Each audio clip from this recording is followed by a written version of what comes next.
हरे कृष्ण माता जी। प्रणाम माता जी। हरे कृष्ण ദേവ ആരാണെന്നൊന്ന് പറയാവോ? ഹരേ കൃഷ്ണ. हरे कृष्ण माता जी। ഹരേ കൃഷ്ണ. ഹരേ കൃഷ്ണ മാതാജി. അഞ്ചു ആണ്. അത് മോന്റെ പേര് കടന്നിരുന്നതാ. ശരി ശരി, ഓക്കെ. ഹരേ കൃഷ്ണ മാതാജി. ഹരേ കൃഷ്ണ മാതാജി ഇത് കഴിഞ്ഞ 10 ചൊല്ലിയാ മാതാജി? കഴിഞ്ഞു കഴിഞ്ഞു.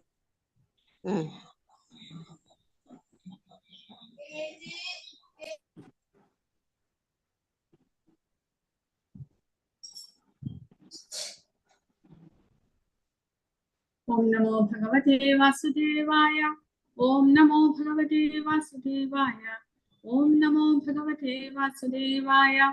ओम अज्ञानतिमिरान्धस्य ज्ञानाञ्जनशलाकया चक्षुरुन्मीलितं येन तस्मै श्रीगुरवे नमः। नमो विष्णुपादाय कृष्णप्रेष्ठाय भूतले श्रीमते भक्तिवेदान्त स्वामिन्निति नामिने। नमस्ते सारस्वते देवे गौरवाणी प्रचारिणे निर्विशेष शून्यवादी पाश्चात्य देशतारिणे। जय श्री कृष्ण चैतन्य प्रभु नित्यानंद श्री अद्वैत गदाधर श्रीवासादि गौरभक्त वृंद। हरे कृष्ण कृष्ण कृष्ण हरे हरे, हरे राम राम राम हरे हरे। जय श्री श्री राधा गोविंद जी की जय। हरे कृष्ण. ഇപ്പോൾ ഇന്ന് അധ്യായം 9 ആരംഭിക്കുകയാണ്. ഭക്തിയുത സേവനത്തെ കുറിച്ചുള്ള അറിവുകളാണ് ഈ അധ്യായത്തിലൂടെ ഭഗവാൻ പറഞ്ഞു തരുന്നത്.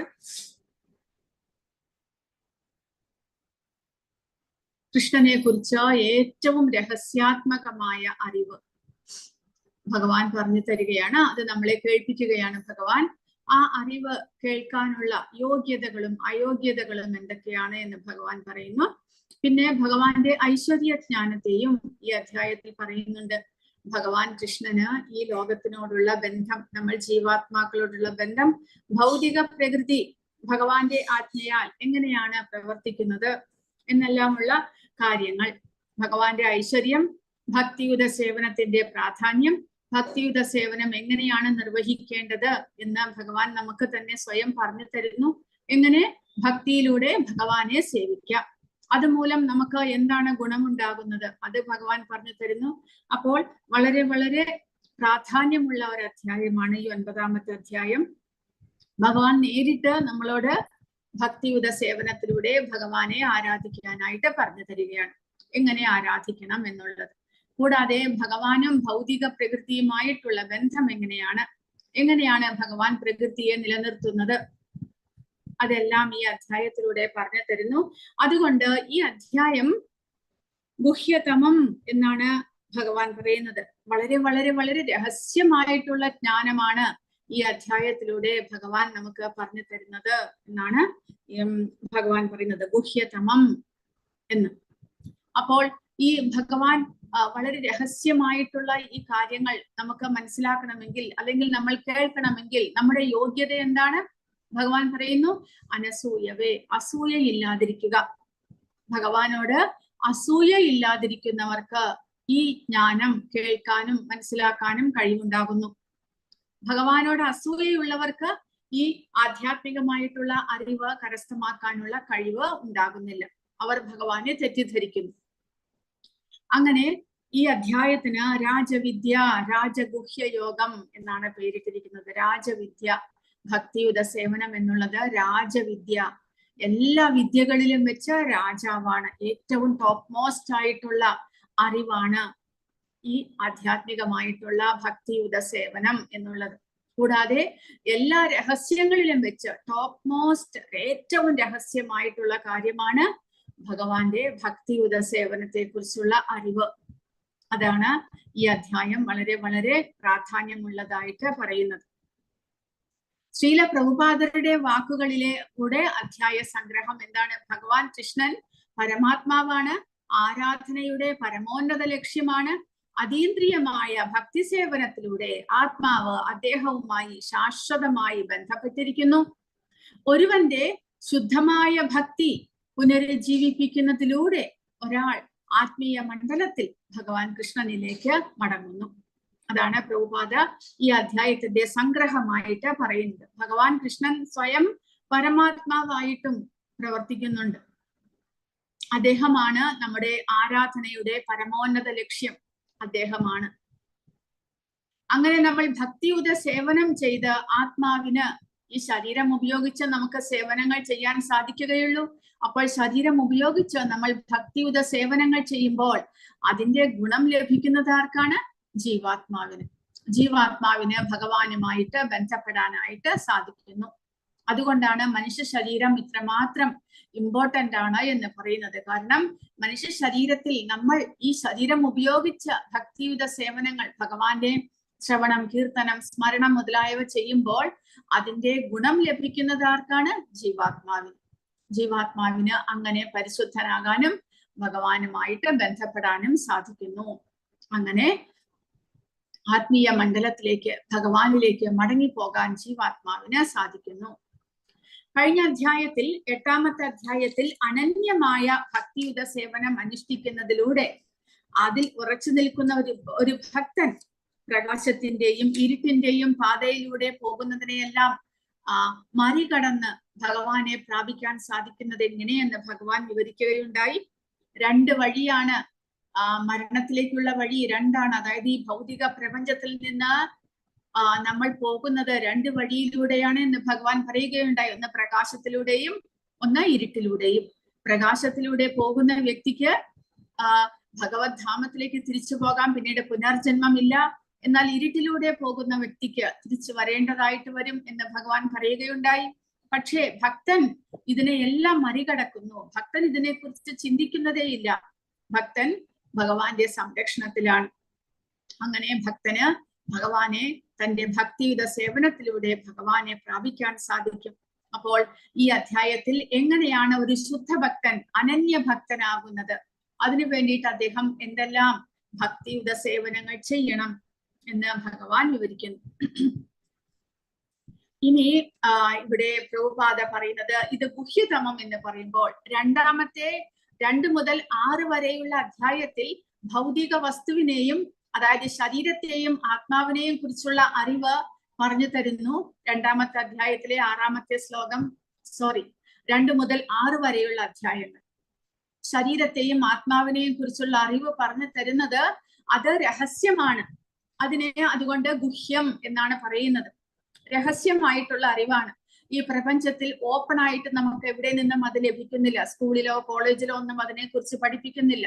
ശരീരത്തിനെയും ആത്മാവിനെയും കുറിച്ചുള്ള അറിവ് പൂർണ്ണമായിട്ടും ആധ്യാത്മികമായിട്ടുള്ള അറിവാണ്. അതിനെ ഗുഹ്യം എന്ന് പറയുന്നു. 7 മുതൽ 7ഉം 8ഉം അധ്യായത്തിൽ ഭഗവാൻ ഭക്തിയെ കുറിച്ചുള്ള അറിവ് പറയുന്നു. അത് ഗുഹ്യതരം എന്നാണ് പറയുന്നത്. അപ്പോൾ ഗുഹ്യം, ഗുഹ്യതരം, ഇത് 9ാമത്തെ അധ്യായത്തിലുള്ളത്. ഇനിയും സീക്രട്ട് ആയിട്ടുള്ള അറിവാണ്. അതിനെ ഗുഹ്യതമം, സൂപ്പർലേറ്റീവ് ആയിട്ട് പറയുന്നു. കേവല ഭക്തി, പരിശുദ്ധ ഭക്തി, ഭഗവാനെ മാത്രം ആരാധിക്കുക, അതെങ്ങനെയാണ് എന്ന്. അതിൽ അങ്ങനെ ഏറ്റവും രഹസ്യാത്മകമായിട്ടുള്ളതായതുകൊണ്ട് ഗുഹ്യതമം എന്ന് പറയുന്നു. ഭഗവാന്റെ ഐശ്വര്യത്തിന്റെ മഹനീയമായ ഭാവത്തെയും ശുദ്ധമായ ഒരു ഭക്തന്റെ ശ്രേഷ്ഠതയെയും എല്ലാത്തിനെയും വിവരിക്കുകയാണ് ഈ അധ്യായത്തിൽ. ഇനി പറയുന്നത് ഈ 7ാമത്തെ അധ്യായവും 9ാമത്തെ അധ്യായവും നോക്കിക്കഴിഞ്ഞാൽ പരസ്പരം താരതമ്യമുണ്ട്, അതിന് പരസ്പരം ബന്ധമുണ്ട്. 7ാമത്തെ അധ്യായത്തിൽ പറയുന്നത് തന്നെ കുറച്ചുകൂടി ഡീറ്റെയിൽ ആയിട്ടാണ് 9ാമത്തെ അധ്യായത്തിൽ ഭഗവാൻ പറയുന്നത് എന്ന് പറയുന്നു. 2ഉം തമ്മിൽ സാമ്യമുണ്ട്. എന്താണത്? 7ാമത്തെ അധ്യായത്തിൽ 1ഉം 2ഉം ശ്ലോകവും 9ാമത്തേതിലെ 1ഉം 2 ശ്ലോകവും കൃഷ്ണനെ കുറിച്ച് കേൾക്കാനായിട്ട് ഭഗവാൻ പറയുകയാണ്. 7ാമത്തെ അധ്യായത്തിൽ ഭഗവാൻ പറഞ്ഞു ശൃണു എന്ന്. ഭഗവാൻ ശൃണു, എന്നെ കുറിച്ച് കേൾക്കുക, ഞാൻ പറയുന്നത് കേൾക്കുക.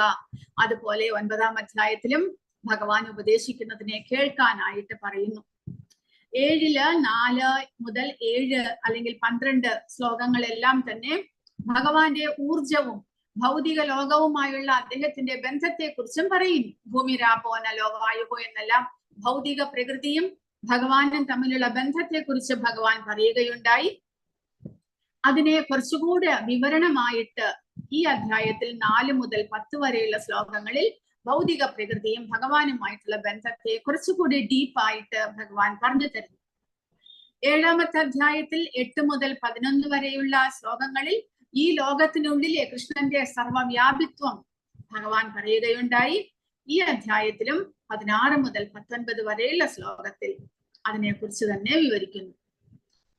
പിന്നെ ദേവാരാധനയെയും കൃഷ്ണാരാധനയെയും കുറിച്ച് 7ാമത്തെ അധ്യായത്തിൽ പറയുന്നുണ്ട്. 20 മുതൽ 23 വരെയുള്ള ശ്ലോകങ്ങളിൽ ചിലർ ഭഗവാന്റെ ആരാധനയെ ഉപേക്ഷിച്ച ദേവന്മാരെ, അതായത് ഭൗതിക പ്രപഞ്ചത്തിൽ വളരെ എളുപ്പത്തിൽ തന്റെ ആഗ്രഹങ്ങൾ പൂർത്തീകരിക്കാനായിട്ട് ദേവന്മാരെ ആരാധിക്കുന്നവരുണ്ട്.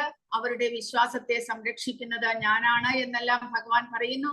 അതുപോലെ തന്നെ 20 മുതൽ 28 വരെയുള്ള ശ്ലോകങ്ങളിൽ ഈ അധ്യായത്തിലും ദേവാരാധനയെയും കൃഷ്ണാരാധനയെയും കുറിച്ചുള്ള സാമ്യങ്ങൾ ഭഗവാൻ പറഞ്ഞു തരുന്നു. സാമ്യമല്ല, അത് രണ്ടും തമ്മിലുള്ള വ്യത്യാസത്തെ കുറിച്ച് ഭഗവാൻ പറയുന്നുണ്ട്. പിന്നെ വ്യക്തിത്വവാദികളും അതായത് അവ്യക്തിഗതവാദികളും കൃഷ്ണനെ മനസ്സിലാക്കുന്ന ഭക്തന്മാരും തമ്മിലുള്ള വ്യത്യാസത്തെ കുറിച്ചും ഈ അധ്യായത്തിൽ പറയുന്നു. 7ാമത്തെ അധ്യായത്തിൽ 24 മുതൽ 26 വരെയുള്ള ശ്ലോകങ്ങളിൽ അതിനെക്കുറിച്ച് പ്രതിപാദിക്കുന്നു. ഈ അധ്യായത്തിലും 11 മുതൽ 15 വരെയുള്ള ശ്ലോകങ്ങളിൽ അതിനെക്കുറിച്ച് ഭഗവാൻ പറയുന്നുണ്ട്. അപ്പോൾ 7ാമത്തെ അധ്യായവും 9ാമത്തെ അധ്യായവും സാമ്യമുണ്ട്. പക്ഷെ ഈ അധ്യായത്തിൽ കുറച്ചുകൂടെ ഡീപ്പായിട്ട് ആഴത്തിൽ ഭഗവാൻ അതിനെക്കുറിച്ച് ചർച്ച ചെയ്യുന്നു. അപ്പോൾ ആദ്യത്തെ 1, 2, 3 ശ്ലോകങ്ങളിലൂടെ ഭഗവാനെ കുറിച്ച് കേൾക്കാനുള്ള യോഗ്യതകളും അയോഗ്യതകളെയും കുറിച്ചാണ് പറയുന്നത്. കേവല സത്യത്തെ കുറിച്ചുള്ള ഏറ്റവും അടുത്ത അറിവ് ശരിയായ കേൾവിയിലൂടെ ലഭിക്കുന്നു. ഏറ്റവും രഹസ്യാത്മകമായ അറിവ് ലഭിക്കാനുള്ള 2 യോഗ്യതകളാണ് അസൂയയില്ലായ്മയും വിശ്വാസവും.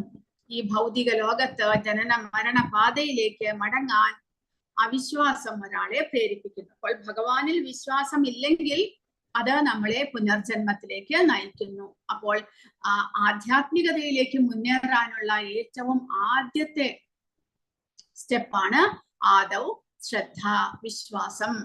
ഭഗവാനിൽ വിശ്വാസം വേണം, ആചാര്യന്മാരിൽ വിശ്വാസം വേണം, അവർ നിർദ്ദേശിക്കുന്ന ഭക്തിയുത സേവനത്തിൽ വിശ്വാസം വേണം. എങ്കിൽ മാത്രമേ നമുക്ക് ആധ്യാത്മികമായിട്ട് മുന്നേറാനായിട്ട് സാധിക്കുകയുള്ളൂ. അപ്പോൾ വിശ്വാസം വളരെ പ്രധാനപ്പെട്ട ഒരു ഘടകമാണ്. അതാണ് ഭഗവാൻ ഇവിടെ പറയുന്നത്. ശ്രീ ഭഗവാൻ ഉവാച ഇദം തുതേ ഗുഹ്യതമം പ്രവക്ഷ്യാമ്യനസൂയവേ ജ്ഞാനം വിജ്ഞാന സഹിതം യജ്ഞാത്വാ മോക്ഷസേ അശുഭാത്.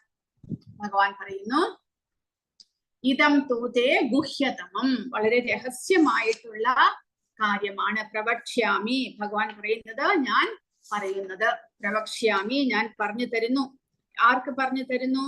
എന്തുകൊണ്ട് പറഞ്ഞു തരുന്നു? അർജുനന് എന്തുകൊണ്ട് പറഞ്ഞു കൊടുക്കുന്നു? അനസൂയവേ, നീ അസൂയയില്ല നിനക്ക് എന്നോട്, അതുകൊണ്ട് ഞാൻ ഗുഹ്യതമമായിട്ടുള്ള രഹസ്യമായിട്ടുള്ള അറിവ്, അതീവ രഹസ്യമായിട്ടുള്ള ജ്ഞാനവും വിജ്ഞാനവും, ജ്ഞാനം വിജ്ഞാന സഹിതം, ജ്ഞാനം അറിവാണ് പറയുന്നത്, വിജ്ഞാന സഹിതം എന്ന് പറഞ്ഞാൽ എന്താണ്? ജ്ഞാനം എന്ന് പറഞ്ഞു കഴിഞ്ഞാൽ അറിവ്, വിജ്ഞാന സഹിതം വിജ്ഞാനത്തോടു കൂടി ഉള്ള അറിവ് എന്ന് പറഞ്ഞു കഴിഞ്ഞാൽ വെറും അറിവ് മാത്രമല്ല, ആ അറിവ് എങ്ങനെ പരിശീലിക്കണം എന്നുള്ള കാര്യവും കൂടെ ഭഗവാൻ പറഞ്ഞു തരുന്നു. ഭക്തിയുത സേവനം നിർവഹിക്കണമെന്നും ഭഗവാൻ പറയുന്നുണ്ട്. പക്ഷെ അത് എങ്ങനെയാണ്, ഏതെല്ലാം വിധത്തിൽ നമ്മൾ ഭഗവാനെ സേവിക്കണം, നമ്മുടെ ഡേ ടു ഡേ ലൈഫിൽ നമ്മൾ എങ്ങനെ ഭഗവാനെ സേവിക്കണം, അത് ഭഗവാൻ അത് നമ്മുടെ പ്രവർത്തനങ്ങളാണ്. നമ്മൾ എങ്ങനെയാണ് ഭഗവാനെ സേവിക്കുന്നത്, നമ്മുടെ ഇന്ദ്രിയങ്ങൾ കൊണ്ട് ഭഗവാനെ എങ്ങനെ സേവിക്കണം, നമ്മുടെ പ്രവർത്തനങ്ങളാണത്, കർമ്മങ്ങളാണ്. ആ കർമ്മങ്ങൾ എങ്ങനെയാണ് ചെയ്യേണ്ടത് എന്ന് വിശദീകരിക്കുന്നു. അപ്പോൾ ജ്ഞാനം എന്ന് പറഞ്ഞാൽ അറിവ്, അറിവ് ഭഗവാനാണ് ആരാധ്യ പുരുഷൻ, ഭഗവാനെ സേവിക്കുന്നതാണ് ജീവാത്മാവിന്റെ ധർമ്മം. ഭക്തിയുത സേവനത്തിലൂടെ നമുക്ക് പരിശുദ്ധരാകാൻ കഴിയും, ജീവാത്മാവിനെ പരിശുദ്ധമാക്കാം, അവബോധം പരിശുദ്ധമാക്കാം, അതിനുശേഷം നമുക്ക് ഭഗവാന്റെ ധാമത്തിലേക്ക് പോകാം. ഇതെല്ലാം അറിവ്, ഭഗവാന്റെ ഐശ്വര്യത്തെ കുറിച്ചുള്ള അറിവ്, പ്രകൃതിയും ഭഗവാനും തമ്മിലുള്ള ബന്ധത്തെ കുറിച്ചുള്ള അറിവ്, ഇതെല്ലാം ജ്ഞാനം എന്ന് പറയാം. പക്ഷെ വിജ്ഞാനം എന്ന് പറയുമ്പോൾ എങ്ങനെ അത് പ്രാക്ടിക്കൽ ആക്കാം എന്നുള്ളതാണ്. അതായത് ഈ ജ്ഞാനത്തെ നമ്മുടെ ജീവിതത്തിൽ എങ്ങനെ പകർത്തണം അത് നമുക്ക് ആരെങ്കിലും പറഞ്ഞു തരാതെ നമുക്ക് തന്നെത്താൻ എന്തെങ്കിലും ചെയ്ത് ഭഗവാന്റെ ഭക്തിയുത സേവനമാണ് എന്ന് പറയുന്നതിൽ അർത്ഥമില്ല. അതുകൊണ്ട് ഭഗവാൻ സ്വയം പറഞ്ഞു തരുന്നു ഈ അധ്യായത്തിൽ എങ്ങനെ ഭഗവാനെ സേവിക്കാം എന്ന്. അപ്പോൾ ജ്ഞാനം വിജ്ഞാന സഹിതമായിട്ട് ഭഗവാൻ പറഞ്ഞു തരുന്നു. ഇതറിഞ്ഞാൽ എന്താണ് ഗുണമുള്ളത്? യജ്ഞാത്വ, ഈ ജ്ഞാനം മനസ്സിലാക്കി അറിവ് നമുക്ക് ലഭിച്ചു കഴിഞ്ഞാൽ മോക്ഷസേ, നമ്മൾ മുക്തരാകുന്നു. എന്തിൽ നിന്ന്? അശുഭം. മോക്ഷസേ അശുഭാത്, അശുഭത്തിൽ നിന്ന്, ഭൗതിക ജീവിത ക്ലേശങ്ങളിൽ നിന്ന് നമ്മൾ മുക്തരാകുന്നു. അതായത് ഈ വളരെ വളരെ ഗുഹ്യതമമായിട്ടുള്ള അതീവ രഹസ്യമായിട്ടുള്ള ഈ അറിവ് നമ്മൾ കേട്ട് കഴിഞ്ഞാൽ, അത് നമ്മുടെ ജീവിതത്തിൽ പകർത്തിയാൽ നമുക്ക് ഭൗതിക ക്ലേശങ്ങളിൽ നിന്ന് മുക്തി ഉണ്ടാകും എന്ന് പറയുന്നു. പക്ഷെ ഇത് സ്വീകരിക്കാനുള്ള യോഗ്യത എന്താണ്? അസൂയയില്ലായ്മ. ഭഗവാനോട് ഒരിക്കലും അസൂയപ്പെടാൻ പാടില്ല എന്ന്. ഇതം തുതേ ഗുഹ്യതമം പ്രവക്ഷ്യാമി അനസൂയവേ. എന്റെ പ്രിയപ്പെട്ട അർജുന, നീ ഒരിക്കലും എന്നോട് അസൂയപ്പെട്ടിട്ടില്ലാത്തത് കൊണ്ട് ഞാൻ നിങ്ങളോട് വളരെ രഹസ്യമായിട്ട് സംസാരിക്കുന്നു. പ്രവക്ഷ്യാമി, ഞാൻ സംസാരിക്കുന്നു, അത് അർജുനൻ കേൾക്കുക. അപ്പോൾ ഈ അധ്യായത്തിലും ശ്രവണത്തിനാണ് ഭഗവാൻ പ്രാധാന്യം കൊടുത്തിരിക്കുന്നത്. ജ്ഞാനം വിജ്ഞാന സഹിതം, ശുദ്ധമായ ഭക്തിയെ കുറിച്ചുള്ള അറിവാണ്. കൃഷ്ണനെ കുറിച്ച് കേൾക്കുക, അദ്ദേഹത്തിന്റെ നാമം ജപിക്കുക, അദ്ദേഹത്തെ സ്മരിക്കുക, സേവിക്കുക മുതലായവ, അത് ഭഗവാനെ നേരിട്ട് സാക്ഷാത്കരിക്കുന്നതിൽ കലാശിക്കുന്നു. അപ്പോൾ ഭഗവാനെ കുറിച്ചുള്ള അറിവ് അത് എങ്ങനെ പ്രാക്ടിക്കലാക്കാം? ഭഗവാനെ കുറിച്ച് കേൾക്കണം, ഭഗവാന്റെ നാമം ജപിക്കണം, ഭഗവാനെ സ്മരിക്കണം, ഭഗവാനെ സേവിക്കണം. ഇതെല്ലാം ചെയ്തിട്ട് അതിന്റെ പരിണിത ഫലം ഭഗവാനെ നേരിട്ട് നമുക്ക് സാക്ഷാത്കരിക്കാനായിട്ട് സാധിക്കുന്നു. യജ്ഞാത്വ മോക്ഷസേ അശുഭാത്, നിങ്ങൾ എല്ലാ ദുരിതങ്ങളിൽ നിന്നും മോചിപ്പിക്കപ്പെടും എന്ന് മനസ്സിലാക്കണം. ഇത് അറിയുന്നത് കൊണ്ട് നമുക്ക് ഭൗതിക ക്ലേശങ്ങളിൽ നിന്നുള്ള മുക്തി ഉണ്ടാകുന്നു. അപ്പോൾ ശരിയായ ശ്രവണത്തിന്റെയും സേവനത്തിന്റെയും പ്രാധാന്യം ശ്രീല പ്രഭുപാദ ഭാവാർത്ഥത്തിൽ പറയുന്നു. ഒരു ഭക്തൻ പരമാത്മാവിനെ കുറിച്ച് കൂടുതൽ കേൾക്കുമ്പോൾ അവൻ പ്രബുദ്ധനാകുന്നു. അപ്പോൾ എന്തിനു വേണ്ടിയിട്ടാണ് ഭഗവാൻ നമുക്ക് ഭഗവാനെ കുറിച്ച് സ്വയം നമുക്ക് പറഞ്ഞു തരുന്നതും നമ്മളോടത് കേൾക്കാൻ പറയുന്നതും? എന്തിനു വേണ്ടിയിട്ട്? അതാണ് ഭഗവാനെ കുറിച്ച് കൂടുതൽ കേൾക്കുന്നതോടുകൂടി നമ്മൾ പ്രബുദ്ധരാകുന്നു. എന്ന് പറഞ്ഞാൽ നമ്മുടെ അറിവ് വർദ്ധിക്കുന്നു. ഈ ശ്രവണ പ്രക്രിയ ശ്രീമദ് ഭാഗവതത്തിൽ ശുപാർശ ചെയ്തിരിക്കുന്നു. പരമപുരുഷന്റെ സന്ദേശങ്ങൾ ശക്തികൾ നിറഞ്ഞതാണ്. പരമാത്മാവിനെ കുറിച്ചുള്ള വിഷയങ്ങൾ ഭക്തർക്കിടയിൽ ചർച്ച ചെയ്യപ്പെടുകയാണെങ്കിൽ ഈ ശക്തികൾ സാക്ഷാത്കരിക്കാനാകും. ഭക്തർ നിരന്തരം അതിലേർപ്പെടുന്നു. പരമേശ്വരന്റെ സേവനം കൃഷ്ണാവബോധത്തിൽ ഏർപ്പെട്ടിരിക്കുന്ന ഒരു പ്രത്യേക ജീവിയുടെ മാനസികാവസ്ഥയും ആത്മാർത്ഥതയും ഭഗവാൻ മനസ്സിലാക്കുകയും ഭക്തരുടെ കൂട്ടായ്മയിൽ കൃഷ്ണശാസ്ത്രത്തെ മനസ്സിലാക്കാനുള്ള ബുദ്ധി അവന് നൽകുകയും ചെയ്യുന്നു. അത് 10ാമത്തെ അധ്യായത്തിൽ ഭഗവാൻ പറയുന്നുണ്ട്. തേഷാം സതതയുക്താനാം ഭജതാം പ്രീതിപൂർവകം ദദാമി ബുദ്ധിയോഗം തം ഏനമാം ഉപയാന്തിതേ. ഭഗവാനെ പ്രാപിക്കാനുള്ള ബുദ്ധിവിശേഷം ഭഗവാൻ അവർക്ക് നൽകുന്നു. ആർക്ക്? തേഷാം സതതയുക്താനാം ഭജതാം പ്രീതിപൂർവകം. ആരാണോ സതതം നിരന്തരം ഭഗവാനെ ഭജിക്കുകയും പ്രേമപൂർവം ഭക്തിയുടെ സേവനത്തിൽ ഏർപ്പെടുകയും ചെയ്യുന്നത്, അവർക്ക് ഭഗവാനെ പ്രാപിക്കാനുള്ള ബുദ്ധിവിശേഷം ഭഗവാൻ സ്വയം നൽകുന്നു. അങ്ങനെ കൃഷ്ണനെ കുറിച്ചുള്ള ചർച്ച വളരെ ശക്തമാണ്. ഭാഗ്യവാനായ ഒരാൾക്ക് അത്തരം സഹവാസം ഉണ്ടായിരിക്കുകയും അറിവ് സ്വാംശീകരിക്കാൻ ശ്രമിക്കുകയും ചെയ്യുന്നുവെങ്കിൽ അവൻ തീർച്ചയായും ആത്മീയ സാക്ഷാത്കാരത്തിലേക്ക് മുന്നേറും. അപ്പോൾ ഭക്തന്മാരുടെ സത്സംഗം വളരെയധികം ഇമ്പോർട്ടന്റ് ആണ്. സത്സംഗത്തിലൂടെ നമ്മൾ ഭഗവാനെ കുറിച്ച് കൂടുതൽ മനസ്സിലാക്കാൻ ശ്രമിക്കുക. അങ്ങനെ ഭഗവാനെ കുറിച്ചുള്ള അറിവ് സ്വായത്തമാക്കാൻ ശ്രമിക്കുക. അങ്ങനെ നമുക്ക് ഭഗവാനെ പ്രാപിക്കാൻ സാധിക്കും എന്ന് പറയുന്നു. ഇനി ഭഗവാനെ കുറിച്ച് കേട്ടാലുള്ള 2 നേട്ടങ്ങൾ: ഒന്ന് ആത്മീയ പുരോഗതി, 2 ഭൗതിക ദുരിതങ്ങളിൽ നിന്നുള്ള മോചനം. ഇത് രണ്ടും എങ്ങനെയാണ് ലഭിക്കുന്നത് എന്ന്. കൃഷ്ണനെ കുറിച്ച് കേൾക്കുന്ന ഒരാൾ കൂടുതൽ പ്രബുദ്ധനാകുന്നു. ഈ പ്രക്രിയ ഇനി പറയുന്ന രീതിയിൽ പ്രവർത്തിക്കുന്നു. അതായത് ഭഗവാനെ കുറിച്ചുള്ള സന്ദേശങ്ങൾ ശക്തി നിറഞ്ഞതാണ്. ഈ ശക്തികൾ ഭക്തന്മാരുടെ ചർച്ചയിലൂടെ നമുക്ക് ഈ ശക്തികളെ സാക്ഷാത്കരിക്കാം. അപ്പോൾ ഭക്തന്മാരിലൂടെ മാത്രമേ ഇത് നമുക്ക് ഈ അറിവ് ലഭ്യമാകുന്നുള്ളൂ. മറ്റുള്ള ഊഹാപോഹക്കാരുടെ, ജ്ഞാനികളുടെയും അവ്യക്തിഗതവാദികളുടെയും കൂടെ ചേർന്ന് കഴിഞ്ഞാൽ ലഭിക്കുന്നില്ല. പിന്നെയോ ഭഗവാനെ കുറിച്ച് മനസ്സിലാക്കാൻ ഭഗവാൻ സ്വയം നമ്മളെ സഹായിക്കുന്നു. കൃഷ്ണാവബോധത്തിൽ ഏർപ്പെട്ടിരിക്കുന്ന ഒരു പ്രത്യേക ജീവിയുടെ മാനസികാവസ്ഥയും ആത്മാർത്ഥതയും ഭഗവാൻ കാണുകയും ഭഗവാനെ മനസ്സിലാക്കാൻ ബുദ്ധിശക്തി നൽകുകയും ചെയ്യുന്നു.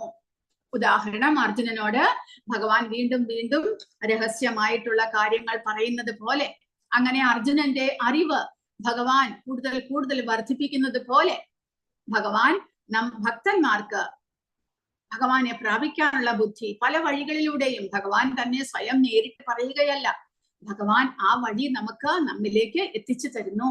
അങ്ങനെ നമ്മളെ ഭഗവാൻ സ്വയം സഹായിക്കുന്നു.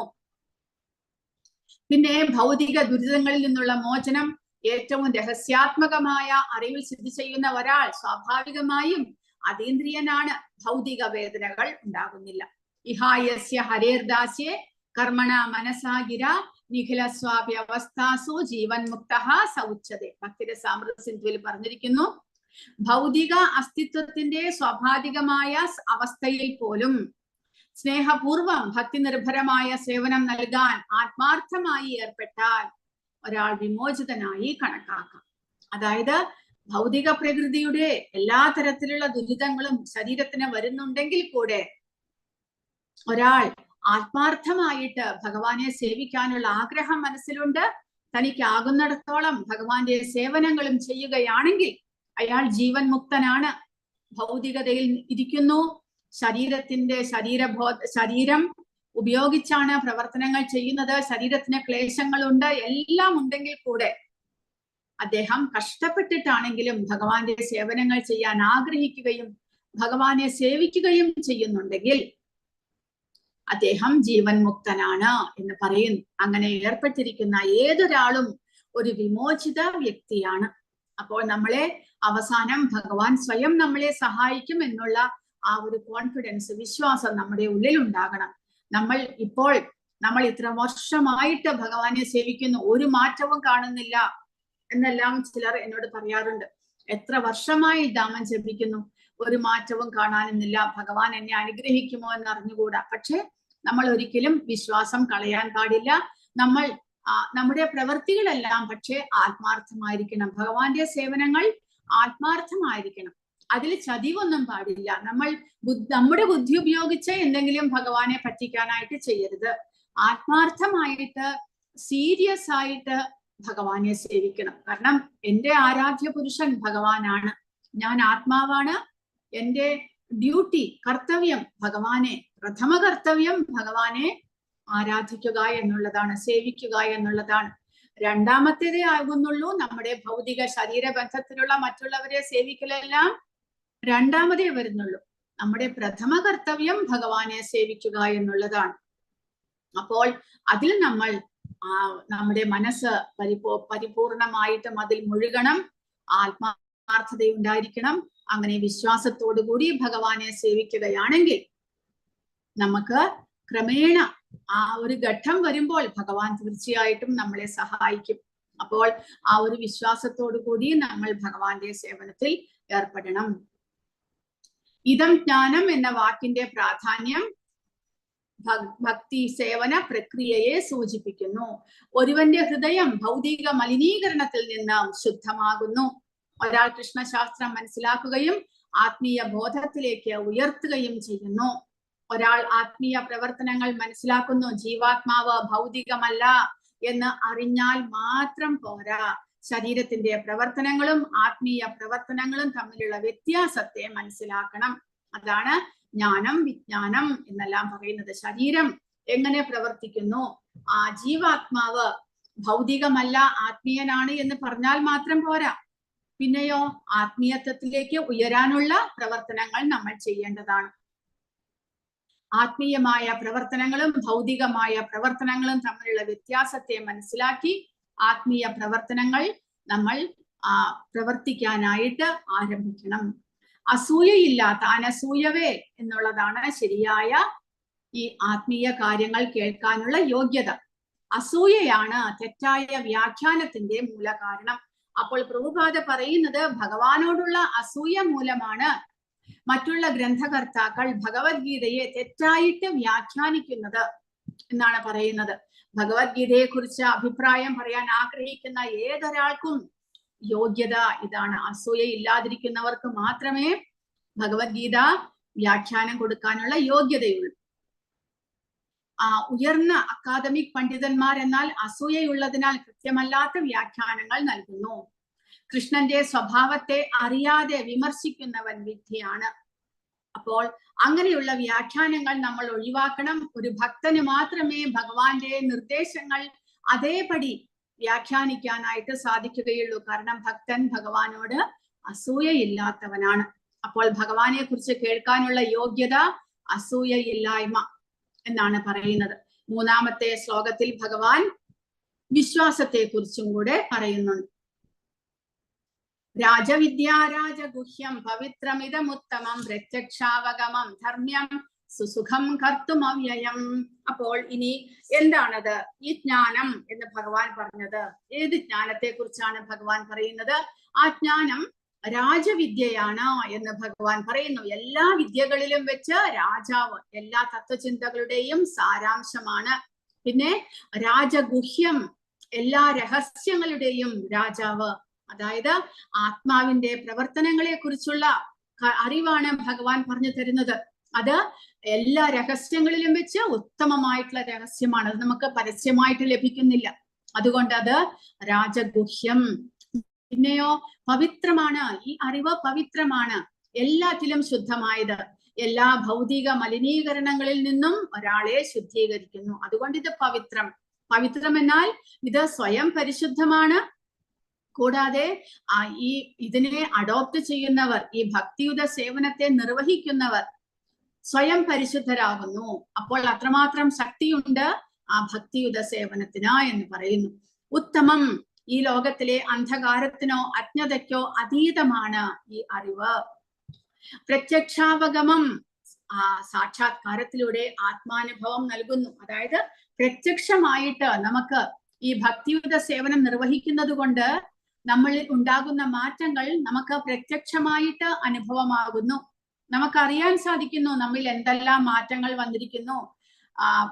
ഹരേ കൃഷ്ണ മഹാമന്ത്രം ജപിക്കുകയും ഭഗവാന്റെ പ്രസാദം സേവിക്കുകയും എല്ലാം ചെയ്യാൻ തുടങ്ങുമ്പോൾ നമ്മിൽ ഭൗതികതയോടുള്ള വൈരാഗ്യം വളർന്നു വരുന്നത്, അജ്ഞാനം നീങ്ങി ജ്ഞാനത്തിന്റെ പ്രകാശം കുറേശ്ശെ നമ്മിൽ ഉണ്ടാകുന്നത്, ആ മാറ്റങ്ങൾ നമുക്ക് ശരിയായിട്ട് മനസ്സിലാക്കാൻ സാധിക്കുന്നു.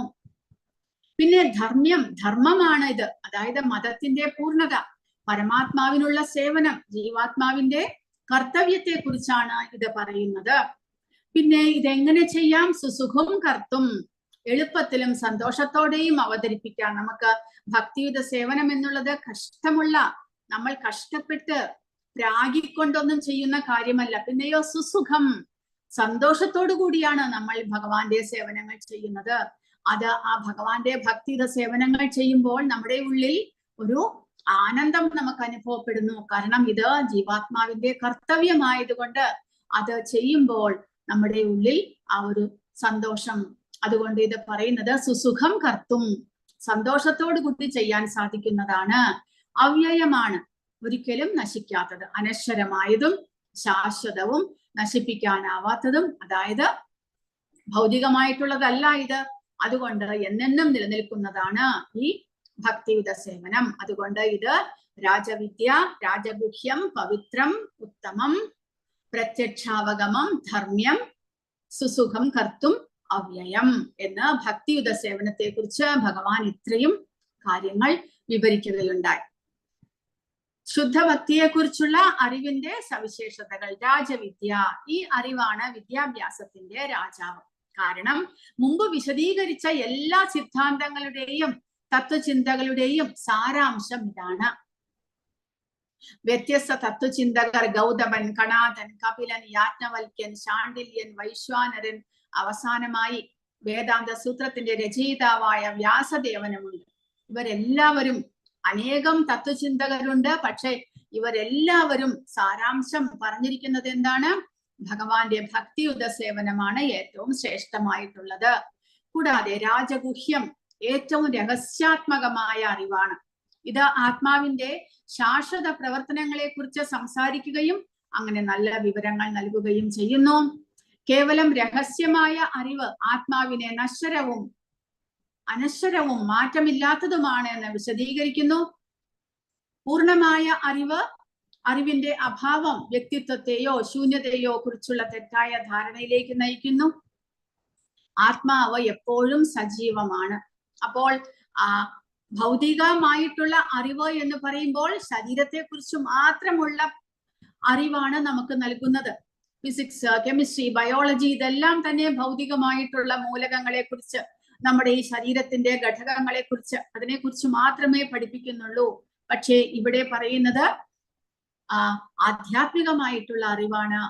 അതിലും ഏറ്റവും ശ്രേഷ്ഠമായിട്ടുള്ള അറിവാണ് ഈ അധ്യായത്തിൽ ഭഗവാൻ പറയുന്നത്. ഇനി പവിത്രം ഇതം ഉത്തമം, എല്ലാ പ്രവർത്തനങ്ങളുടെയും ശുദ്ധമായ രൂപം. ഭക്തി സേവനത്തിന്റെ ശുദ്ധീകരണ ശക്തി വളരെ ശക്തമാണ്. ആ ഭഗവാനെ സേവിക്കുന്നതിലൂടെ നമ്മൾ എങ്ങനെ പാപകർമ്മങ്ങളിൽ നിന്ന് മോചിതരാകുന്നു എന്ന് നമുക്ക് സ്വയം മനസ്സിലാക്കാൻ സാധിക്കുന്നു. എങ്ങനെ നമ്മുടെ ഉള്ളിലുള്ള ആ ഒരു ദുശ്ശീലങ്ങളെല്ലാം എങ്ങനെ തന്നെത്താനെ പോയിപ്പോകുന്നു എന്ന് നമുക്കറിയാൻ സാധിക്കുന്നു. കാരണം നമ്മളെ സ്വയം ശുദ്ധീകരിക്കാനുള്ള കഴിവ് ഈ ഭക്തിയുത സേവനത്തിനുണ്ട്. അപ്രാരാബ്ധ ഫലം പാപം കൂടം ബീജം ഫലോന്മുഖം ക്രമേണൈവ പ്രലീയേത വിഷ്ണു ഭക്തിരതാത്മനാം. പത്മപുരാണത്തിൽ പറയുന്നു, അതായത് പവിത്രമായിട്ടുള്ള ഈ ഭക്തിയുത സേവനങ്ങൾ ചെയ്യുന്നത് മൂലം നമ്മുടെ അപ്രാരാബ്ധ ഫലവും കൂടെ ഇല്ലാതാകുന്നു. അപ്പോൾ രണ്ട് വിധത്തിലുള്ള പാപകർമ്മ ഫലങ്ങളാണുള്ളത്. ഒന്ന് അപ്രാരാബ്ധ ഫലം, രണ്ടാമത്തേത് പ്രാരാബ്ധം.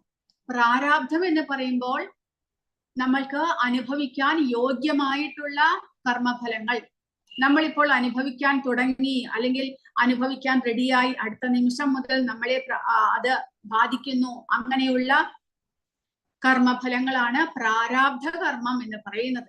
നമ്മൾ കുറെ അധികം കാലം സുഖമില്ലാതെ കിടക്കുക, അല്ലെങ്കിൽ വളരെയധികം കാലം നമ്മൾ ദരിദ്രരായിട്ടിരിക്കുക, അതെല്ലാം പ്രാരാബ്ധ കർമ്മഫലം നമ്മൾ ഇപ്പോൾ അനുഭവിക്കുന്നത്. അപ്രാരാബ്ധ ഫലം എന്ന് പറയുമ്പോൾ നമ്മൾ ഇനി അനുഭവിക്കാൻ ബാക്കിയുള്ളത്, അത് എപ്പോഴോ ചെയ്ത കർമ്മത്തിന്റെ ഫലം നമ്മുടെ അടുത്തേക്ക് എത്തിയിട്ടില്ല, ഉടനടി എത്തും. എപ്പോൾ വേണമെങ്കിലും നമ്മളെ അത് ബാധിക്കാം. വെയിറ്റ് ചെയ്തുകൊണ്ടിരിക്കുകയാണത്, നമ്മുടെ സമയം വരാൻ കാത്തിരിക്കുന്നു. അതാണ് അപ്രാരാബ്ധ ഫലം. ആ അപ്രാരാബ്ധ ഫലം അതിന് 2-3 വിഭാഗങ്ങളുണ്ട് എന്ന് പറയുന്നു. ഏതൊക്കെയാണ്? പാപം, കൂടം, ബീജം, ഫലോന്മുഖം. ഒന്ന് പാപം ചെയ്യാനുള്ള പ്രവണത, അതായത് മനസ്സിൽ നമ്മൾ പ്ലാൻ ചെയ്യുന്നു പാപം ചെയ്യാനായിട്ട്. അതുകൂടാതെ കൂടം, പാപം ചെയ്യാൻ പ്ലാൻ ചെയ്യുന്നു. പിന്നെ ബീജം, അതാണ് നമ്മുടെ ഉള്ളിൽ പാപം ചെയ്യാനുള്ള ആഗ്രഹം മുളച്ചു വരികയാണ്. പിന്നെ പാപം ചെയ്യുന്നു.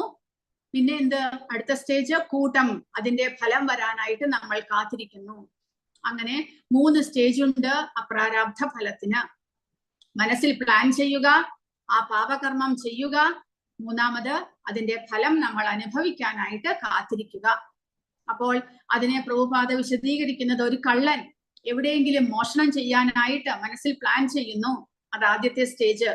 പിന്നെയോ ഒരു ദിവസം രാത്രി അതിനുവേണ്ടി ഇറങ്ങി പുറപ്പെട്ട് കഷ്ടപ്പെട്ട് ഒരു വീട്ടിൽ കയറി മോഷ്ടിക്കുന്നു, അത് പാപകർമ്മം ചെയ്തു. അപ്പോൾ ആദ്യം ബീജം ഉണ്ടാകുന്നു, പിന്നീട് പാപകർമ്മം ചെയ്യുന്നു. പിന്നീടോ ഒരു പാപകർമ്മമാണ് ചെയ്തത്, മോഷ്ടിച്ചു, കളവ് ചെയ്തു. അപ്പോൾ അതിന്റെ ഫലമായിട്ട് പോലീസ് എന്നെങ്കിലും അയാളെ പിടിച്ചുകൊണ്ടു പോകും. അപ്പോൾ അതിനുവേണ്ടി കാത്തിരിക്കുക, പാപകർമ്മത്തിന്റെ ഫലം അനുഭവിക്കാൻ വേണ്ടിയിട്ട് കാത്തിരിക്കുക. അതാണ് കൂട്ടം എന്ന് പറയുന്നത്. അപ്പോൾ അതിന്റെ ഇടയിൽ ഈ പാപകർമ്മത്തിന്റെ ഫലം അനുഭവിക്കുന്നതിനും പാപകർമ്മം ഓൾറെഡി ചെയ്തതിനും ഇടയിൽ എന്ത് സംഭവിക്കുന്നു? ഈ കള്ളൻ തന്നെ പിടിക്കാത്തത് കൊണ്ട്, ആദ്യത്തെ കളവ് ചെയ്തപ്പോൾ താൻ അതിൽ സക്സസ്ഫുൾ ആയി, തന്നെ വീട്ടുകാരും കണ്ടില്ല, തനിക്ക് ആരും കാണാതെ മോഷ്ടിക്കാൻ സാധിച്ചു, പോലീസുകാർക്കും കണ്ടുപിടിക്കാൻ പറ്റിയിട്ടില്ല എന്നുള്ള അറിവ് മൂലം കള്ളൻ എന്ത് ചെയ്യും? ഞാൻ വളരെയധികം ബുദ്ധിശാലിയാണ്, അതുകൊണ്ട് ഞാൻ ഇന്നും രാത്രിയും ഞാൻ വേറെ ഏതെങ്കിലും വീട്ടിൽ പോയി കളവ് ചെയ്യാം, വീണ്ടും പാപം ചെയ്യാനുള്ള പ്രവണതയുണ്ടാകുന്നു. അപ്പോൾ ഈ പാപകർമ്മത്തിന്റെ ഫലം നമ്മളെ ബാധിക്കാത്തിടത്തോളം കാലം എന്ത് ചെയ്യും? ഈ പാപകർമ്മം ചെയ്യുന്നവൻ ആദ്യത്തെ ഒരു സ്റ്റെപ്പിൽ മാത്രമേ മടിയുണ്ടാകുന്നുള്ളൂ. പാപകർമ്മം ചെയ്യാൻ ഒരു തവണ ചെയ്തു കഴിഞ്ഞാൽ വീണ്ടും വീണ്ടും ചെയ്യാനുള്ള പ്രവണതയുണ്ടാകുന്നു. അപ്പോൾ അതിന്റെ ശിക്ഷ അനുഭവിക്കുന്നത് വരെ അയാൾ ചെയ്തുകൊണ്ടേയിരിക്കും. അതാണ് പാപകർമ്മം നമ്മളെ കൂടുതൽ പാപം ചെയ്യാനായിട്ട് പ്രേരിപ്പിക്കുന്നത്. പക്ഷേ ഇവിടെ പറയുന്നത് ക്രമേണൈവ പ്രളീയേത വിഷ്ണു ഭക്തിരതാത്മനാം. അപ്പോൾ അപ്രാരബ്ധ ഫലം എത്രമാത്രം ഉണ്ടെങ്കിലും, അതായത് നമ്മുടെ ഉള്ളിൽ അത് ചെയ്യാനുള്ള പ്രവണതയുണ്ടെങ്കിലോ, പിന്നെ പാപം ചെയ്തു കഴിഞ്ഞെങ്കിലോ, പാപകർമ്മം ചെയ്തിട്ട് അതിന്റെ ഫലം അനുഭവിക്കാൻ കാത്തിരിക്കുന്നവരാണോ ആരെങ്കിലും എത്രമാത്രം പാപകർമ്മം ചെയ്തിട്ടുണ്ടെങ്കിലും അതിനെ നമുക്ക് ഇല്ലാതാക്കാൻ സാധിക്കും. എങ്ങനെ? വിഷ്ണു ഭക്തിരതാത്മനാം. ഭഗവാൻ വിഷ്ണുവിന്റെ ഭക്തിയുത സേവനങ്ങൾ ചെയ്യുന്നത് കൊണ്ട് എത്രമാത്രം ജന്മങ്ങളിലെ പാപകർമ്മങ്ങൾ ഉണ്ടെങ്കിലും അതെല്ലാം ഇല്ലാതാക്കാൻ സാധിക്കും എന്നാണ് പറയുന്നത്. അപ്പോൾ അത്രമാത്രം ശക്തമാണ് ഈ ഭക്തിയുത സേവനം. അതുകൊണ്ടാണ് അതിനെ പവിത്രം എന്ന് പറയുന്നത്. സ്വയം പരിശുദ്ധമാണ് ഭക്തിയുത സേവനം, കൂടാതെ അത് ചെയ്യുന്നവനെ പരിശുദ്ധരും ആക്കുന്നു. 4 ഘട്ടങ്ങളും ശുദ്ധീകരിക്കാൻ കഴിയുമെന്ന് സൂചിപ്പിക്കുന്നു പവിത്രം എന്നുള്ള വാക്ക്. ശുദ്ധീകരിക്കപ്പെട്ടവർക്ക് ഭക്തി നിർഭരമായ സേവനത്തിൽ ഏർപ്പെടാൻ കഴിയൂ. തേഷാം ദ്വന്ദ്ഗതം പാപം ജനാനാം പുണ്യകർമ്മണാം തേ ദ്വന്ദ്മോഹ നിർമുക്ത ഭജന്തേ മാം ദൃഢവ്രതാഹ എന്ന് 7-ാമത്തെ അധ്യായത്തിൽ 28-ാമത്തെ ശ്ലോകം പറയുന്നു. അപ്പോൾ പാപകർമ്മത്തിന്റെ ഫലങ്ങൾ പുണ്യകർമ്മങ്ങൾ ചെയ്ത് ഇല്ലാതാക്കിയവർക്ക് മാത്രമേ ഭഗവാന്റെ ഭക്തിയുത സേവനത്തിൽ ചേരാൻ, ഭജതേ മാം ദൃഢവ്രതാഹ, ഭഗവാനെ ദൃഢമായിട്ട് ഭക്തിയുത സേവനത്തിലൂടെ സേവിക്കാൻ സാധിക്കുകയുള്ളൂ. അപ്പോൾ അങ്ങനെയുമുണ്ട്. അപ്പോൾ എത്രമാത്രം പാപകർമ്മം ചെയ്താലും ഭഗവാൻ വിഷ്ണുവിന്റെ ആരാധന മൂലം ആ പാപകർമ്മങ്ങളെ എല്ലാം ഇല്ലാതാക്കാൻ സാധിക്കും എന്ന് പറയുന്നു. പിന്നെ ഉത്തമം എന്ന് പറഞ്ഞാൽ തമസിന് അപ്പുറം, അതായത് ഭൗതിക പ്രവർത്തനങ്ങൾക്കും അപ്പുറം അതീന്ദ്രിയമായ പ്രവർത്തനങ്ങളാണ് ഭക്തിയുത സേവനം എന്ന് സൂചിപ്പിക്കുന്നു. തമസ് എന്ന് പറയുമ്പോൾ ഭൗതിക പ്രപഞ്ചമാണ്. ഭൗതികമായ പ്രവർത്തനങ്ങളെല്ലാം തന്നെ അജ്ഞതയാൽ നമ്മൾ ചെയ്യുന്നതാണ് എല്ലാ കർമ്മങ്ങളും. എന്നാൽ അതിനും അപ്പുറം അതീന്ദ്രിയമായ കർമ്മങ്ങളാണ് ഭക്തിയുത സേവനം. കാരണം ഭഗവാൻ സ്വയം അതീന്ദ്രിയനാണ്, ഭൗതികയ്ക്ക് അപ്പുറമാണ്, ആത്മീയനാണ്. അദ്ദേഹത്തെ നമ്മൾ സേവിക്കുമ്പോൾ നമ്മുടെ കർമ്മങ്ങളും ആത്മീയമായിട്ട് മാറ്റപ്പെടുന്നു. അവ ഭൗതികമായ പ്രവർത്തനങ്ങളല്ല. നമ്മുടെ ശരീരം ഭൗതികമാണ്, നമ്മൾ ഭഗവാനെ സേവിക്കാൻ എടുക്കുന്ന വസ്തുക്കളെല്ലാം ഭൗതികമാണ് എന്നെല്ലാം വാദിക്കാമെങ്കിലും അതീന്ദ്രിയനായ ഭഗവാനെ നമ്മൾ മനസ്സുകൊണ്ട് ആത്മാർത്ഥമായിട്ടും പ്രകടമായിട്ടും നമ്മൾ സേവിക്കുമ്പോൾ ആ പ്രവർത്തനങ്ങളെല്ലാം തന്നെ അതീന്ദ്രിയമാക്കപ്പെടുന്നു. ഭക്തിസേവനം ഒരിക്കലും രീതികളാൽ മലിനമാകില്ല. ചിലപ്പോൾ ഭക്തർ സാധാരണ മനുഷ്യരെ പോലെ വ്യാപൃതരാണ് എന്ന് തോന്നുമെങ്കിലും ഭക്തിസേവനം ഒരിക്കലും ഭൗതികമല്ല എന്ന്. അതുകൊണ്ട് ഭക്തിസേവനം അതീന്ദ്രിയമാണ്. ഇനി പ്രത്യക്ഷാവഗമം, സാക്ഷാത്കാരത്തിലൂടെ സ്വയം നേരിട്ടുള്ള ധാരണ. എങ്ങനെയാണ് ഒരാൾക്ക് സ്വന്തം നേരിട്ട് ധാരണ ലഭിക്കുന്നത്? വിപുലമായ ഭക്തരുടെ കൂട്ടായ്മയിൽ ഭക്തിസേവനം പരിശീലിക്കുന്നതിലൂടെ. അതായത് ഭക്തന്മാരുടെ ഒപ്പം നമ്മൾ ഭക്തിയുത സേവനങ്ങൾ ചെയ്യുമ്പോൾ നമുക്ക് അതിന്റെ റിസൾട്ട് നമുക്ക് നേരിട്ട് അറിയാൻ സാധിക്കുന്നു. നേരിട്ടുള്ള ധാരണയുടെ ഉദാഹരണം ഹരേ കൃഷ്ണ മഹാമന്ത്രം കുറ്റമില്ലാതെ ജപിക്കുക. ഒരാൾക്ക് അതീന്ദ്രിയമായ ആനന്ദം അനുഭവപ്പെടുകയും വേഗത്തിൽ ശുദ്ധീകരിക്കപ്പെടുകയും ചെയ്യുന്നു. അത് നമുക്ക് നേരിട്ട് മനസ്സിലാക്കാൻ സാധിക്കുന്നു. ഒരാൾ ദൗത്യത്തിൽ കൂടുതൽ സഹായിച്ചാൽ, അതായത് നമ്മൾ പ്രചാരണം, ഭക്തിയുത സേവനത്തെ കുറിച്ചുള്ള പ്രചാരണങ്ങൾ ചെയ്യുമ്പോൾ ഒരാൾ ആത്മീയ പുരോഗതി കൈവരിക്കുന്നു. അപ്പോൾ അതിന് എന്തെങ്കിലും യോഗ്യതയുണ്ടോ? ഭഗവാന്റെ ഭക്തിയുത സേവനം ചെയ്യാനും പ്രചരിപ്പിക്കാനും എന്തെങ്കിലും യോഗ്യത വേണമോ? ഒന്നുമില്ല. മുൻ വിദ്യാഭ്യാസമോ യോഗ്യതയോ പരിഗണിക്കാതെയാണ് നമ്മൾ മുന്നേറുന്നത്. നമുക്ക് വിദ്യാഭ്യാസം വേണമെന്നോ, നമ്മൾ വളരെ പാണ്ഡിത്യമുള്ളവരാകണമെന്നോ, നല്ല കുടുംബത്തിൽ ജനിച്ചവരാകണമെന്നോ, ബ്രാഹ്മണ കുടുംബത്തിലായിരിക്കണം, നമ്മുടെ സമൂഹം അങ്ങനെ ആയിരിക്കണം, ഒരു പരിഗണനയുമില്ല. ഭക്തിയുത സേവനത്തിന് ഒരു മുൻവിധിയുമില്ല. ഭക്തിയുത സേവനം എല്ലാത്തിൽ നിന്നും സ്വതന്ത്രമാണ്. നമ്മൾ ആർക്ക് വേണമെങ്കിലും ഭക്തിയുത സേവനം പരിശീലിക്കാവുന്നതാണ്. വേദാന്ത സൂത്രത്തിൽ നിന്നുള്ള ഉദ്ധരണിയിൽ പ്രഭുപാദ വിവരിക്കുന്നു, പ്രകാശാശ് കർമ്മണി അഭ്യാസാത്. അർത്ഥം, ഭക്തിസേവനം വളരെ ശക്തമാണ്. കേവലം ഭക്തന്മാരുമായി ഇടപഴകുന്നതിലൂടെ ഒരാൾ പ്രബുദ്ധനാകും. യോഗ്യതയൊന്നും ആവശ്യമില്ല. ഉദാഹരണം, നാരദമുനി തന്റെ ആദ്യകാല ജീവിതത്തിൽ ഒരു ദാസിയുടെ മകനായിരുന്നു. ഒരു വിദ്യാഭ്യാസമോ ഒരു യോഗ്യതയോ ഒരു നല്ല ബർത്തോ ഒന്നും തന്നെ ഉണ്ടായിരുന്നില്ല. എങ്കിലും ഭക്തന്മാരുമായുള്ള സഹവാസത്തിലൂടെ അദ്ദേഹം പരിശുദ്ധ ഭക്തനായിട്ട്, നാരദ മഹർഷിയായിട്ട് അദ്ദേഹം അടുത്ത ജന്മത്തിൽ ജനിക്കുകയുണ്ടായി. അപ്പോൾ അതാണ്, ഭക്തിയുത സേവനത്തിന് മുൻ യോഗ്യതകളൊന്നും ആവശ്യമില്ല എന്ന് പറയുന്നു. ഇനി ശുദ്ധഭക്തിയെ കുറിച്ചുള്ള അറിവിന്റെ സവിശേഷതകൾ. ധർമ്മ്യം എന്ന് പറഞ്ഞാൽ മതത്തിന്റെ പൂർണ്ണത. എല്ലാ മതങ്ങളുടെയും ഏറ്റവും ഉയർന്ന ലക്ഷ്യം ഭക്തി സേവനമാണ്. സവൈ പുംസാം പരോധർമ്മോ യഥോ ഭക്തിരഥോക്ഷജേ അഹൈതുകി അപ്രതിഹത യാത്മാ സുപ്രസീദതി. അതായത് ജീവാത്മാവിന്റെ ധർമ്മമാണ് ഭഗവാനെ സേവിക്കുക എന്നുള്ളത്. അത് മനുഷ്യ ശരീരം ലഭിച്ചു കഴിഞ്ഞാൽ അതാണ് നമ്മുടെ ഏറ്റവും പ്രഥമ കർത്തവ്യം. അത് ഈ ഭക്തി സേവനത്തിലൂടെ നിർവഹിക്കപ്പെടുന്നു എന്നാണ് പറയുന്നത്. വേദേഷു യജ്ഞേഷു തപസ്സു ചെയ്വ ദാനേഷു യത് പുണ്യഫലം പ്രതിഷ്ഠം അത്യേതി തത്സർവം ഇദം വിദിത്വ യോഗി പരം സ്ഥാനം ഉപൈതി ചാദ്യം എന്ന കഴിഞ്ഞ അധ്യായത്തിലെ ഒടുവിലത്തെ ശ്ലോകം. വേദപഠനം, യാഗങ്ങൾ, യജ്ഞങ്ങൾ, തപസ്സുകൾ ഇവയെല്ലാം ചെയ്താലും അതിൽ നിന്ന് ലഭിക്കുന്ന പുണ്യകർമ്മങ്ങളെല്ലാം തന്നെ ഒരു ഭക്തന് നഷ്ടമാകുന്നില്ല. കൂടാതെ ഭക്തൻ പരമപദം പോകുകയും ചെയ്യുന്നു. അപ്പോൾ അതാണ് ധർമ്മ്യം. ആ ജീവാത്മാവിന്റെ ധർമ്മം അനുഷ്ഠിക്കുന്നതിലൂടെ എല്ലാ പുണ്യകർമ്മങ്ങളും ചെയ്തതിന്റെ ഫലവും ലഭിക്കുന്നു. കൂടാതെ ഭഗവാന്റെ പരമപദം പോകാനും സാധിക്കുന്നു എന്നാണ് പറയുന്നത്. അതാണ് ഭക്തിപരമായ സേവനത്തിന്റെ ശക്തി. ക്രമമായ മതപരമായ നടപടിക്രമങ്ങൾ നടത്താതെ തന്നെ ഏറ്റവും ഉയർന്ന പൂർണ്ണതയിലേക്ക് ഉയർത്താൻ കഴിയുന്നത്ര ശക്തമാണ് ഈ ഭക്തിയുത സേവനം എന്ന് പറയുന്നു. ഇനി സുസുഖം കർത്തും അവ്യയം. സുസുഖം, ഭക്തിസേവന പ്രക്രിയ വളരെ സന്തോഷകരമായ ഒന്നാണ്. ഇന്ദ്രിയങ്ങൾക്കുള്ള പരമമായ ഇടപെടൽ. ശീല പ്രഭുപാദ പറയുന്നു, അതിനാൽ ഒരാൾക്ക് ഭഗവാന്റെ മഹത്വങ്ങളുടെ ജപം കേൾക്കാം, അല്ലെങ്കിൽ അംഗീകൃത ആചാര്യന്മാർ നൽകുന്ന അതീന്ദ്രിയ വിജ്ഞാനത്തെ കുറിച്ചുള്ള തത്വചിന്താപരമായ പ്രഭാഷണങ്ങളിൽ പങ്കെടുക്കാം, വെറുതെ ഇരുന്നു കൊണ്ട് പഠിക്കാം.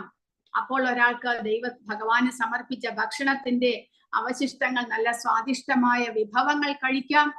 എല്ലാ തരത്തിലും ഭക്തി നിർഭരമായ സേവനം സന്തോഷകരമാണ്. അപ്പോൾ പല വിധത്തിൽ നമുക്ക് ഭഗവാനെ സേവിക്കാം. ഭഗവാനെ കുറിച്ചുള്ള കഥകൾ വായിച്ച് നമുക്ക് ആസ്വദിക്കാം. ഭഗവാന്റെ ലീലകൾ കേട്ട് മനസ്സിലാക്കാം. ഭഗവാന്റെ ഉപദേശങ്ങൾ വായിച്ച് മനസ്സിലാക്കാം. ഭഗവാന് നിവേദിച്ച പ്രസാദം ഭക്ഷിച്ച് നമുക്ക് സന്തുഷ്ടരാകാം. ഭഗവാന്റെ കീർത്തനങ്ങൾ ചൊല്ലാം. എത്രയെത്ര വിധത്തിലാണ് നമുക്ക് ഭക്തിയുത സേവനം ചെയ്യാൻ സാധിക്കുന്നത്. ഇതെല്ലാം തന്നെ സന്തോഷപൂർവം ചെയ്യാൻ സാധിക്കുന്നതാണ് എന്നാണ് പറയുന്നത്. എല്ലാ അവസ്ഥയിലും ഭക്തി സേവനം ആനന്ദദായകരമാണ് എന്ന് പറയുന്നു.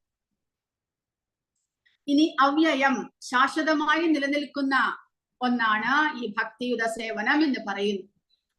മായാവാദി സങ്കല്പത്തെ നിരാകരിക്കുന്നു. അവർ മോചിതരാകാത്തിടത്തോളം കാലം അവർ തങ്ങളുടെ ഭക്തി സേവനം തുടരും. എന്നാൽ അവസാനം അവർ മുക്തി നേടുമ്പോൾ മുക്തിക്ക് ശേഷം ഈശ്വരനുമായിട്ട് ഒന്നായിത്തീരുന്നു എന്നാണ് മായാവാദികൾ പറയുന്നത്. പക്ഷേ ഇവിടെ ഭഗവാൻ പറയുന്നു അവ്യയമാണ്, ശാശ്വതമായി നിലനിൽക്കുന്നു, ഒരിക്കലും നശിക്കാത്തതാണ് എന്ന് പറയുന്നു.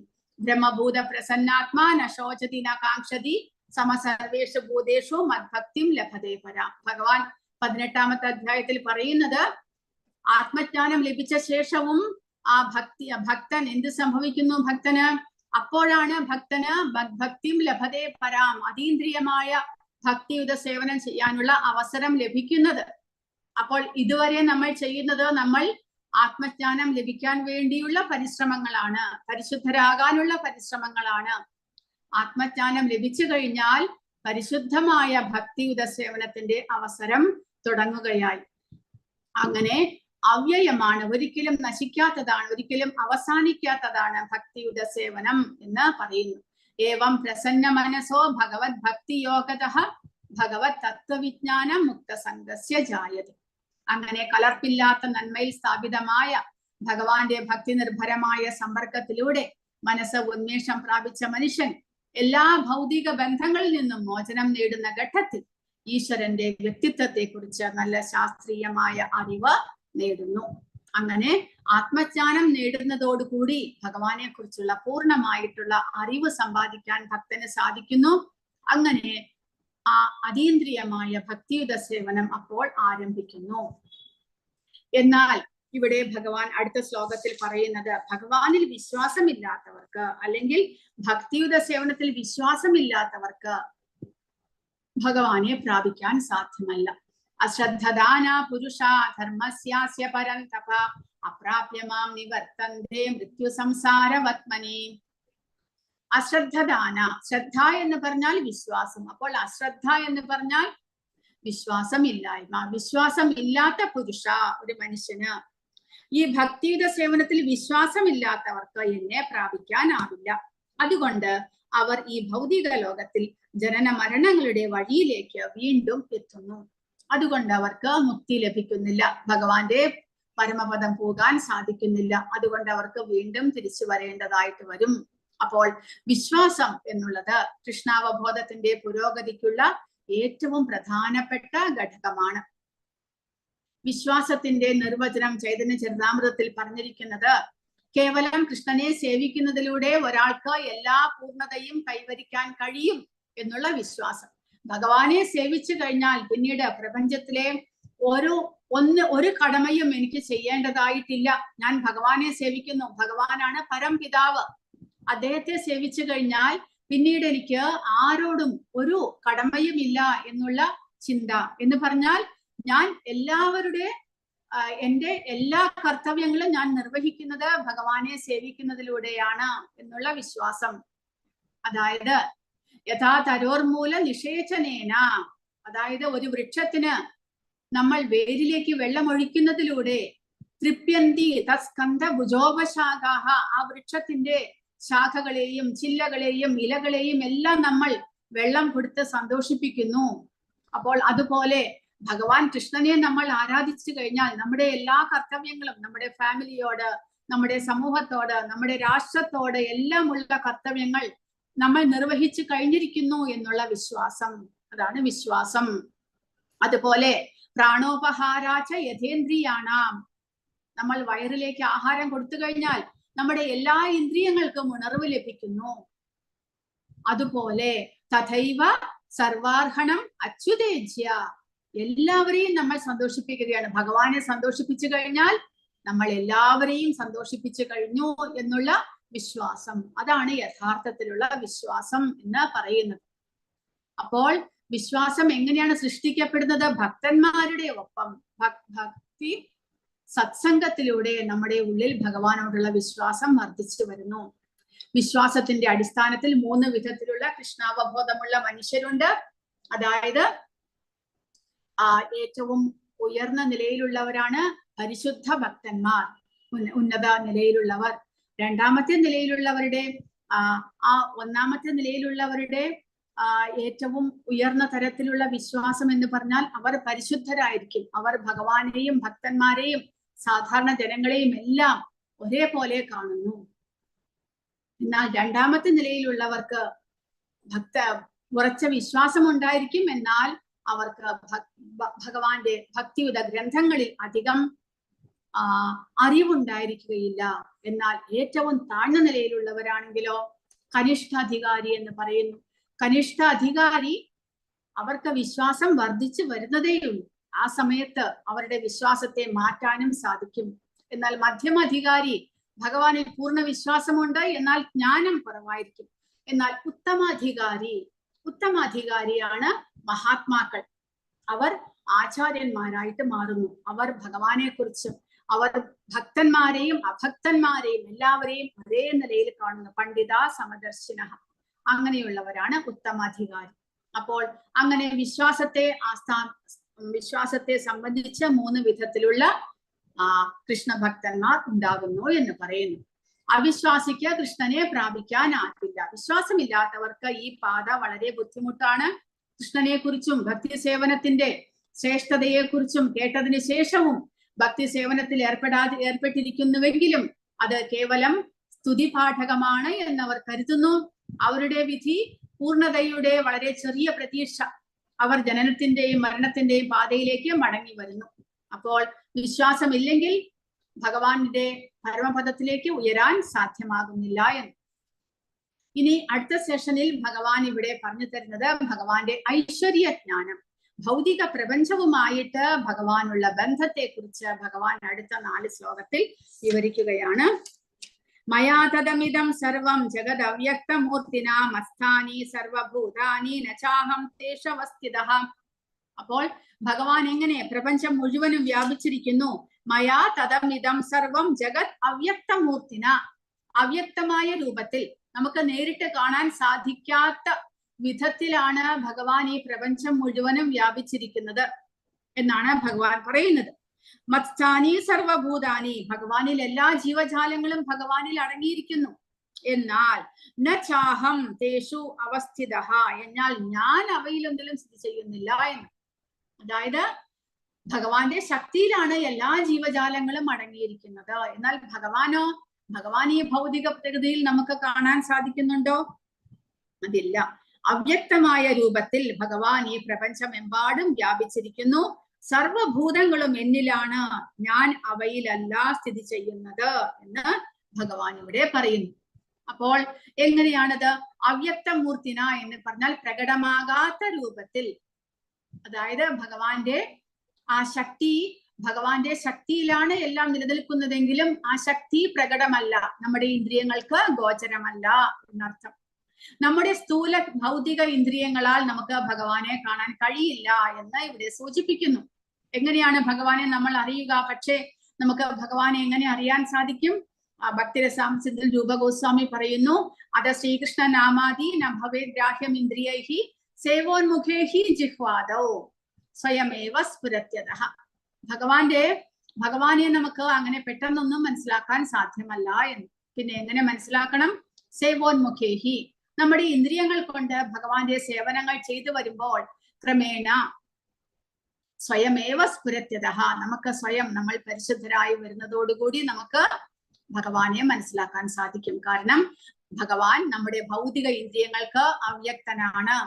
എന്നാൽ ഭക്തി നിർഭരമായ സേവനത്തിലൂടെ ഇന്ദ്രിയങ്ങൾ ശുദ്ധീകരിക്കപ്പെടുന്ന ഒരാൾക്ക് ഭഗവാനെ കാണാൻ കഴിയുന്നു. ഭഗവാനെ കാണാനുള്ള ഒരേ ഒരു മാർഗം ശരിയായ രൂപത്തിൽ ഭക്തിയുത സേവനം പരിശീലിക്കുക. പ്രേമാഞ്ജന ചുരിത ഭക്തി വിലോചനേന സന്ത സദൈവ ഹൃദയേഷു വിലോകയന്തി യം ശ്യാമസുന്ദരം അചിന്യ ഗുണസ്വരൂപം ഗോവിന്ദമാദി പുരുഷം തമഹം വചാമി. അപ്പൊ കണ്ണിൽ പ്രേമാഞ്ജനം എഴുതിയിട്ട് ഭക്തിയുത സേവനം ചെയ്യുന്ന ആ ഭക്തന്മാർക്ക് ഭഗവാനെ കാണാൻ സാധിക്കുന്നു എന്ന്. അപ്പോൾ ഭക്തിയുത സേവനം അത്രമാത്രം പ്രാധാന്യമുള്ളതാണ്. സ്വയമേവ സ്ഫുരത്യതഃ, നമുക്ക് സ്വയമേവ ഭഗവാനെ മനസ്സിലാക്കാനായിട്ട് സാധിക്കുന്നു. ഇനി ഭഗവാൻ ഇവിടെ 2ാമത്തെ ലൈനിൽ പറയുന്നത് മസ്ഥാനി സർവഭൂതാനി, എല്ലാ ജീവജാലങ്ങളും എന്നിലുണ്ട്. അതായത് ഭഗവാന്റെ ശക്തിയിൽ എല്ലാ ജീവജാലങ്ങളും കുടികൊള്ളുന്നു, പക്ഷെ ഭഗവാൻ അവയിലല്ല എന്ന് പറഞ്ഞാൽ കൃഷ്ണന്റെ 2 വ്യത്യസ്ത ഊർജങ്ങളുടെ സംയോജനമാണ് മുഴുവൻ പ്രത്യക്ഷ പ്രപഞ്ചവും. അതായത് നമ്മൾ ജീവാത്മാക്കൾ ശ്രേഷ്ഠമായ ഭഗവാന്റെ ഊർജം, ഭൗതിക പ്രകൃതി ഭഗവാന്റെ താഴ്ന്ന ഊർജം. സൃഷ്ടിയിലുടനീളം സൂര്യപ്രകാശം വ്യാപിക്കുന്നു, എല്ലാ പ്രപഞ്ചങ്ങളും സൂര്യപ്രകാശത്തിൽ വിശ്രമിക്കുന്നു. അതുപോലെ എല്ലാ ജീവജാലങ്ങളും ഭഗവാന്റെ ഊർജത്തിൽ, ഭഗവാന്റെ ശക്തിയിലാണ് വിശ്രമിക്കുന്നത്. എന്നാൽ ഭഗവാൻ അവയിൽ നേരിട്ട് പ്രകടമാകുന്നുണ്ടോ? അതില്ല. എല്ലാം വ്യാപകമായതാണെങ്കിലും ഭഗവാന് അദ്ദേഹത്തിന്റെ വ്യക്തിപരമായ അസ്തിത്വം നഷ്ടപ്പെടുന്നില്ല എന്നാണ് ഇവിടെ പറയുന്നത്. ഭഗവാന്റെ ശക്തിയിലാണ് എല്ലാം നിലകൊള്ളുന്നത് എന്നുണ്ടെങ്കിലും ഭഗവാൻ അദ്ദേഹം ഇതിലൊന്നിലും നേരിട്ട് ഇടപെടുന്നില്ല. അദ്ദേഹം അദ്ദേഹത്തിന്റെ ധാമത്തിൽ വസിക്കുന്നു. അതാണ് അദ്ദേഹത്തിന്റെ അചിന്ത്യമായ ശക്തിയായിട്ട് നമ്മൾ മനസ്സിലാക്കേണ്ടത്. കാരണം നമ്മൾ സാധാരണ പറയുകയാണെങ്കിൽ ഭഗവാൻ എല്ലായിടത്തും വ്യാപിച്ചിരിക്കുന്നു എന്ന് പറയുമ്പോൾ ഭഗവാൻ ഇവിടെ ഭൗതിക പ്രപഞ്ചത്തിലാണ്, അദ്ദേഹത്തിന് സ്വന്തം ആധ്യാത്മിക ധാമമില്ല, ഭഗവാൻ ഇവിടെയുണ്ട്, അങ്ങനെയല്ല അർത്ഥം. ഭഗവാന്റെ ശക്തിയിൽ ഈ പ്രപഞ്ചം എല്ലാം നടന്നു പോകുന്നു, ശരിയാണ്. പക്ഷെ അദ്ദേഹം സ്വയം അദ്ദേഹത്തിന്റെ വ്യക്തിരൂപത്തിൽ ആധ്യാത്മിക ധാമത്തിലാണ് വസിക്കുന്നത്. ഇവിടെയോ? ഇവിടെ അദ്ദേഹത്തിന്റെ ഇച്ഛപ്രകാരം എല്ലാം നടക്കുന്നു. ഉദാഹരണത്തിന് ഒരു രാജാവ് എങ്ങനെയാണ് ഒരു രാജ്യം ഭരിക്കുന്നത്? എല്ലാ ഡിസ്ട്രിക്റ്റിലും എല്ലാ വില്ലേജിലും പോയിട്ട് രാജാവ് നേരിട്ട് പോയി ഭരിക്കുന്നില്ല. അവിടെയെല്ലാം അദ്ദേഹത്തിന്റെ ഏജന്റുമാരുണ്ട്. രാജാവിന്റെ ഏജന്റുമാർ, രാജാവിനാൽ നിയോഗിക്കപ്പെട്ടിട്ടുള്ള ഉദ്യോഗസ്ഥന്മാർ എല്ലാ കാര്യങ്ങളും നോക്കി നടത്തുന്നു. രാജാവ് ഒന്നിലും നേരിട്ട് ഇടപെടുന്നില്ല. അതുപോലെ ഭഗവാൻ ഒന്നിലും നേരിട്ട് ഇടപെടുന്നില്ല. പക്ഷേ ഭഗവാന്റെ മേൽനോട്ടത്തിലാണ് താനും. ഭഗവാന്റെ ശക്തിയാലാണ് എല്ലാം പ്രവർത്തിക്കുന്നത്. അങ്ങനെ നമ്മൾ മനസ്സിലാക്കണം എന്നാണ് പറയുന്നത്. നചമസ്ഥാനി ഭൂതാനി പശ്യമേ യോഗമൈശ്വരം ഭൂതവൃന്നച ഭൂതസ്ഥോ മമാത്മാ ഭൂതഭാവനഃ. എല്ലാ ജീവജാലങ്ങളും ഭഗവാനിൽ വിശ്രമിക്കുന്നു എന്ന് പറഞ്ഞു. ഇനി ഭഗവാൻ അതിനെ ഖണ്ഡിക്കുകയാണ്. ഇവിടെ സൃഷ്ടിജാലങ്ങളൊന്നും എന്നിൽ സ്ഥിതി ചെയ്യുന്നുമില്ല. എന്റെ യോഗപ്രഭാവം നോക്കൂ. സർവഭൂതങ്ങളുടെയും പരിപാലകനും സർവവ്യാപിയുമാണെങ്കിലും ഞാൻ ഈ പ്രത്യക്ഷ പ്രപഞ്ചത്തിന്റെ ഒരംശമല്ല, മറിച്ച് ഞാനാണ് ഈ പ്രപഞ്ചത്തിന്റെ ഉത്ഭവസ്ഥാനം എന്ന് പറയുന്നു. അപ്പോൾ ഭഗവാന്റെ അചിന്തനീയമായ നിഗൂഢമായ ഐശ്വര്യങ്ങളെയാണ് ഇവിടെ പറയുന്നത്. യോഗമൈശ്വരം. എല്ലാ ജീവജാലങ്ങളും ഭഗവാനിൽ വിശ്രമിക്കുന്നു എന്ന് കഴിഞ്ഞ ശ്ലോകത്തിൽ പറഞ്ഞു. പക്ഷെ ഭഗവാൻ ഇവിടെ പറയുന്നു അവയൊന്നും തന്നെ എന്നിലല്ല എന്ന്. അതെന്താണ് അതിനെക്കുറിച്ച് അങ്ങനെ പറയുന്നത്? ഭഗവാന്റെ അചിന്തനീയമായിട്ടുള്ള ശക്തിയെ കുറിച്ച്, ഐശ്വര്യത്തെ കുറിച്ചാണ് ഇവിടെ പറയുന്നത്. അതായത് അറ്റ്ലസ് നോക്കുകയാണെങ്കിൽ, അതായത് ഗ്രീസിലെ ഒരു ദേവൻ, അറ്റ്ലസ് എന്ന് പറയുന്ന ദേവനാണ് ഈ ഭൂമിയെ തോളിൽ വെച്ചുകൊണ്ട് നടക്കുന്നത് എന്ന് ഗ്രീസിലെ ഒരു കഥയിലുണ്ട്. അതുപോലെയല്ല, ഭഗവാൻ അങ്ങനെ നേരിട്ട് ഒരു കാര്യത്തിലും ഇടപെടുന്നില്ല. ഭഗവാൻ എല്ലാത്തിൽ നിന്നും അകന്നു നിൽക്കുന്നു എന്നാണ് നമ്മൾ മനസ്സിലാക്കേണ്ടത്. എന്നാലോ ഭഗവാന്റെ തന്നെ ശക്തിയാലാണ് ഇവിടെ എല്ലാം നടക്കുന്നത് എന്ന് പറയുന്നു. അപ്പോൾ ബഹിരാകാശത്ത് പൊങ്ങിക്കിടക്കുന്ന ഗ്രഹങ്ങൾ, ബഹിരാകാശം ഭഗവാന്റെ ഊർജമാണ്, ശക്തിയാണ്. ആ ഭഗവാന്റെ ശക്തിയിലാണ് ഈ ആകാശത്തെ എല്ലാ ഗ്രഹങ്ങളും ഇങ്ങനെ ഒഴുകി നടക്കുന്നത്. ഒന്നും തന്നെ അവിടെ ഇവിടെ തെറിച്ചു പോകുന്നില്ല. എല്ലാം തന്നെ ഭൂമിയുടെ വ്യാപ്തിയുടെ ഉള്ളിൽ എങ്ങനെ നിലനിൽക്കുന്നു? അതിനെല്ലാത്തിനും കാരണം ഭഗവാന്റെ ശക്തിയാണ് എന്ന്. പരമേശ്വരൻ അചിന്തനീയമാം വിധം അത്ഭുതകരമായ വിനോദങ്ങൾ ചെയ്യുന്നു. അദ്ദേഹത്തിന്റെ ശക്തി പ്രകടിപ്പിക്കുന്നു. അദ്ദേഹത്തിന്റെ മനസ്സും അദ്ദേഹവും തമ്മിൽ വ്യത്യാസമില്ല. കാരണം അദ്ദേഹം സമ്പൂർണ്ണ ആത്മാവാണ്. അപ്പോൾ പ്രഭുപാദ പറയുന്നു, നമ്മൾ എന്തെങ്കിലും ചെയ്യാൻ വിചാരിച്ചേക്കാം, പക്ഷെ നിരവധി തടസ്സങ്ങളുണ്ട്. ചിലപ്പോൾ നമുക്ക് ഇഷ്ടമുള്ളത് ചെയ്യാൻ കഴിയില്ല. എന്നാൽ കൃഷ്ണൻ എന്തെങ്കിലും ചെയ്യാൻ ആഗ്രഹിക്കുമ്പോൾ ഭഗവാൻ ഇച്ഛിച്ചാൽ മതി, എല്ലാം വളരെ കൃത്യമായിട്ട് നടത്തപ്പെടുന്നു. അതെങ്ങനെ ചെയ്യുന്നു എന്ന് നമുക്ക് ഊഹിക്കാനായിട്ട് സാധ്യമല്ല. കാരണം അചിന്തനീയമാണ്. അപ്പോൾ ഭഗവാൻ ഒരു ശ്ലോകത്തിൽ പറയുന്നു ഭഗവാന്റെ ശക്തിയിലെല്ലാം നിലകൊള്ളുന്നു. ഇനിയൊരു ശ്ലോകത്തിൽ പറയുന്നു അവയൊന്നും അങ്ങനെ ഇല്ല എന്ന്. അങ്ങനെ പറഞ്ഞാൽ അവിടെ അചിന്തനീയമായിട്ടുള്ള ഭഗവാന്റെ ശക്തിയായിട്ട് നമ്മൾ അങ്ങനെ മനസ്സിലാക്കണം എന്നാണ് ഇവിടെ പറയുന്നത്. ഭഗവാന്റെ ഇച്ഛയാൽ എല്ലാം തന്നെ നടക്കപ്പെടുന്നു. ഈ സൃഷ്ടി, സ്ഥിതി, സംഹാരം എല്ലാം തന്നെ ഭഗവാന്റെ ഇച്ഛയാൽ നടത്തപ്പെടുന്നു. എന്നാൽ ഭഗവാൻ ഒന്നിലും നേരിട്ട് ഇടപെടുന്നുമില്ല എന്ന് മനസ്സിലാക്കണം. അതിന് ഉദാഹരണമായിട്ട് ഭഗവാൻ ഇവിടെ പറയുന്നത്, യഥാകാശസ്ഥിതോ വായു നിത്യം വായു സർവത്ര ഗോമഹാൻ തഥാ സർവാണി ഭൂതാനി മസ്ഥാനീത്യുപധാരയ. ഭഗവാന്റെ ആ ശക്തിയെ വിവരിക്കാൻ ഭഗവാൻ പറയുന്നത്, ആകാശത്തിൽ സ്ഥിതി ചെയ്തുകൊണ്ട് തന്നെ ശക്തിയുള്ള കാറ്റ് എല്ലായിടത്തും സഞ്ചരിക്കുന്നു. അതുപോലെ സർവ സൃഷ്ടികളും എക്കാലത്തും എന്നിലാണ് വിശ്രമിക്കുന്നത് എന്ന് പറയുന്നു. അപ്പോൾ വായു ആകാശത്താണ് വായുവിന്റെ സ്ഥാനം, എങ്കിലും അതെല്ലാ ദിക്കിലും സഞ്ചരിക്കുന്നില്ലേ? അതുപോലെ ഭഗവാൻ ആധ്യാത്മിക ലോകത്താണെങ്കിൽ കൂടെ ഭഗവാന്റെ ശക്തിയിലാണ് ഈ ഭൗതിക പ്രകൃതിയും പ്രവർത്തിക്കുന്നത്. ഭഗവാന്റെ ശക്തി ഇല്ലെങ്കിലോ, ഭഗവാൻ എപ്പോൾ ശക്തി വിഡ്രോ ചെയ്യുന്നുവോ അപ്പോൾ ഇവിടെ സൃഷ്ടി എല്ലാം തന്നെ ഇല്ലാതെയാകുന്നു. ഭഗവാൻ എപ്പോൾ ഇവിടെ സൃഷ്ടി നടത്തണമെന്ന് ആഗ്രഹിക്കുന്നുവോ ഇവിടെ സൃഷ്ടി ഉണ്ടാകുന്നു. ഭഗവാന്റെ ശക്തിയാൽ എല്ലാം വളരെ കംപ്ലീറ്റ് ആയിട്ട് നടക്കുന്നു. ഓം പൂർണ്ണമദ പൂർണ്ണമിദം പൂർണ്ണാത് പൂർണ്ണമുദച്യതേ പൂർണ്ണസ്യ പൂർണ്ണമാദായ പൂർണ്ണമേവാവശിഷ്യതേ. ഭഗവാൻ പൂർണ്ണനായിട്ടുള്ള അദ്ദേഹത്തിൽ നിന്ന് പൂർണ്ണമായിട്ടുള്ള ഈ ഭൗതിക പ്രകൃതിയും ഉണ്ടാക്കപ്പെടുന്നു. നമ്മളും പൂർണ്ണരാണ്, ഒന്നിലും കുറവില്ലാത്തവരാണ്. പക്ഷേ എല്ലാം ഭഗവാന്റെ ശക്തിയാലാണ് നടത്തപ്പെടുന്നത്.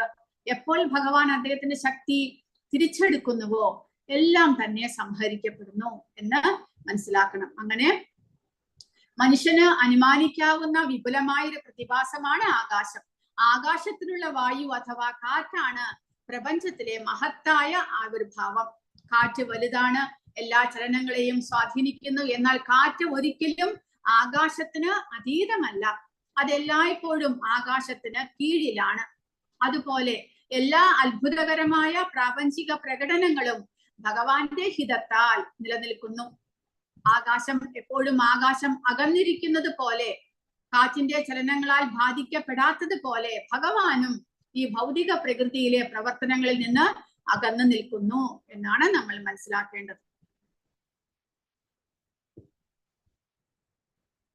അതാണ് യോഗം ഐശ്വര്യമായിട്ട് പറയുന്നത്. ഭഗവാന്റെ യോഗം ഐശ്വര്യം എന്താണ് എന്നിവിടെ പറയുന്നത്. ചക്ഷുരേഷ സവിത സകല ഗ്രഹാണ രാജാ സമസ്ത സുരമൂർത്തിരശേഷ തേജാഹ യസ്യാജ്ഞയാ ഭ്രമതി സംവൃത കാലചക്രോ ഗോവിന്ദമാദി പുരുഷൻ തമഹം ഭജാമി. അതായത് സൂര്യനാണ് എല്ലാ ഗ്രഹങ്ങളിലും വെച്ച് ശ്രേഷ്ഠമായിട്ടുള്ളത്. ആ സൂര്യൻ പരമാത്മാവിന്റെ കണ്ണുകളിൽ ഒന്നായിട്ട് കണക്കാക്കപ്പെടുന്നു. എല്ലായിടത്തും ചൂടും വെളിച്ചവും നൽകുന്നത് സൂര്യനാണ്. എന്നിട്ടും ആ സൂര്യൻ ആ ഭഗവാന്റെ ആജ്ഞപ്രകാരമാണ്, അനുസരിച്ചാണ് പ്രവർത്തിക്കുന്നത് എന്ന്. അതുപോലെ ഈ ഭൗതിക പ്രപഞ്ചത്തിലെ എല്ലാം തന്നെ ഭഗവാന്റെ ഇച്ഛപ്രകാരമാണ് നടക്കുന്നത്. സർവഭൂതാനി കൗന്തേയ പ്രകൃതിം യാന്തി മാമികാം കൽപക്ഷയേ പുനഃസ്ഥാനി കൽപാദൗ വിസൃജാമ്യഹം പ്രകൃതിം സ്വാമവഷ്ടഭ്യ വിസൃജാമി പുനഃ പുനഃ ഭൂതഗ്രാമമിമം കൃഷ്ണം അവശം പ്രകൃതേർവശാത്. ഇത് കഴിഞ്ഞ അധ്യായത്തിൽ പഠനത്തിന്റെ തുടർച്ചയാണ്. അതായത് എങ്ങനെയാണ് ഇവിടെ സൃഷ്ടി നടക്കുന്നത് എന്ന് ഭഗവാൻ വീണ്ടും പറയുകയാണ്. ഓരോ കൽപ്പത്തിന്റെയും അവസാനത്തിൽ ഈ ഭൗതിക ആവിർഭാവങ്ങളെല്ലാം എന്നിൽ പ്രവേശിക്കുന്നു. അടുത്ത കൽപ്പം ആരംഭിക്കുമ്പോൾ ഞാൻ അവയെ വീണ്ടും എന്റെ ശക്തിയാൽ സൃഷ്ടിക്കുകയും ചെയ്യുന്നു. പ്രപഞ്ച പ്രവർത്തനം എന്റെ അധീനതയിലാണ്. എന്റെ ഇച്ഛയ്ക്കനുസരിച്ച് അത് വീണ്ടും വീണ്ടും ആവിർഭവിക്കുകയും ഒടുവിൽ തിരോഭവിക്കുകയും ചെയ്യുന്നു. കഴിഞ്ഞ അധ്യായത്തിൽ പറഞ്ഞതുപോലെ ഭഗവാന്റെ ഇച്ഛപ്രകാരം, അതായത് ഒരു കൽപ്പം അവസാനിക്കുമ്പോൾ, ബ്രഹ്മാവിന്റെ ഒരു ദിവസം അവസാനിക്കുമ്പോൾ എന്ത് സംഭവിക്കുന്നു? ജീവജാലങ്ങളെല്ലാം ഭഗവാനിൽ പ്രവേശിക്കുന്നു, അവ്യക്തമായ രൂപത്തിലേക്ക് മാറ്റപ്പെടുന്നു. വീണ്ടും ബ്രഹ്മാവിന്റെ പകൽ ആരംഭിക്കുമ്പോൾ ജീവജാലങ്ങളെല്ലാം പ്രകടമാകുന്നു. ഇത് വീണ്ടും വീണ്ടും ആവർത്തിച്ചാവർത്തിച്ച് നടന്നുകൊണ്ടേയിരിക്കുന്നു എന്നാണ് പറയുന്നത് ഭഗവാൻ. അങ്ങനെ ഭഗവാന്റെ ഇച്ഛപ്രകാരം പ്രപഞ്ച പ്രവർത്തനം ഭഗവാന്റെ അധീനതയിൽ ഭഗവാന്റെ ഇച്ഛപ്രകാരം ഇങ്ങനെ നടന്നുകൊണ്ടേയിരിക്കുന്നു എന്നാണ് ഭഗവാൻ ഇവിടെ പറയുന്നത്. ബ്രഹ്മാവിന്റെ സഹസ്രാബ്ദത്തിന്റെ അവസാനം, ബ്രഹ്മാവിന്റെ മരണസമയത്ത് എല്ലാ ഊർജവും ഭഗവാനിലേക്ക് തിരിച്ചു വരുന്നു. എന്നാൽ വീണ്ടും സൃഷ്ടി ആരംഭിക്കുമ്പോൾ എല്ലാം ഭഗവാനിൽ നിന്ന് പുറത്തേക്ക് വരുന്നു. ഭഗവാന്റെ ശക്തിയാൽ എല്ലാം പുറത്തേക്ക് വരുന്നു എന്നാണ് പറയുന്നത്. പരമേശ്വരനായ കൃഷ്ണൻ അകന്നവനാണെങ്കിൽ ഭൗതിക ലോകം എങ്ങനെ തുടരും? പരമമായ ഇച്ഛ ഇപ്പോഴും നിലവിലുണ്ട്. എല്ലാം തീർച്ചയായും ഭഗവാന്റെ പരമമായ ഇച്ഛയ്ക്ക് കീഴിലാണ്.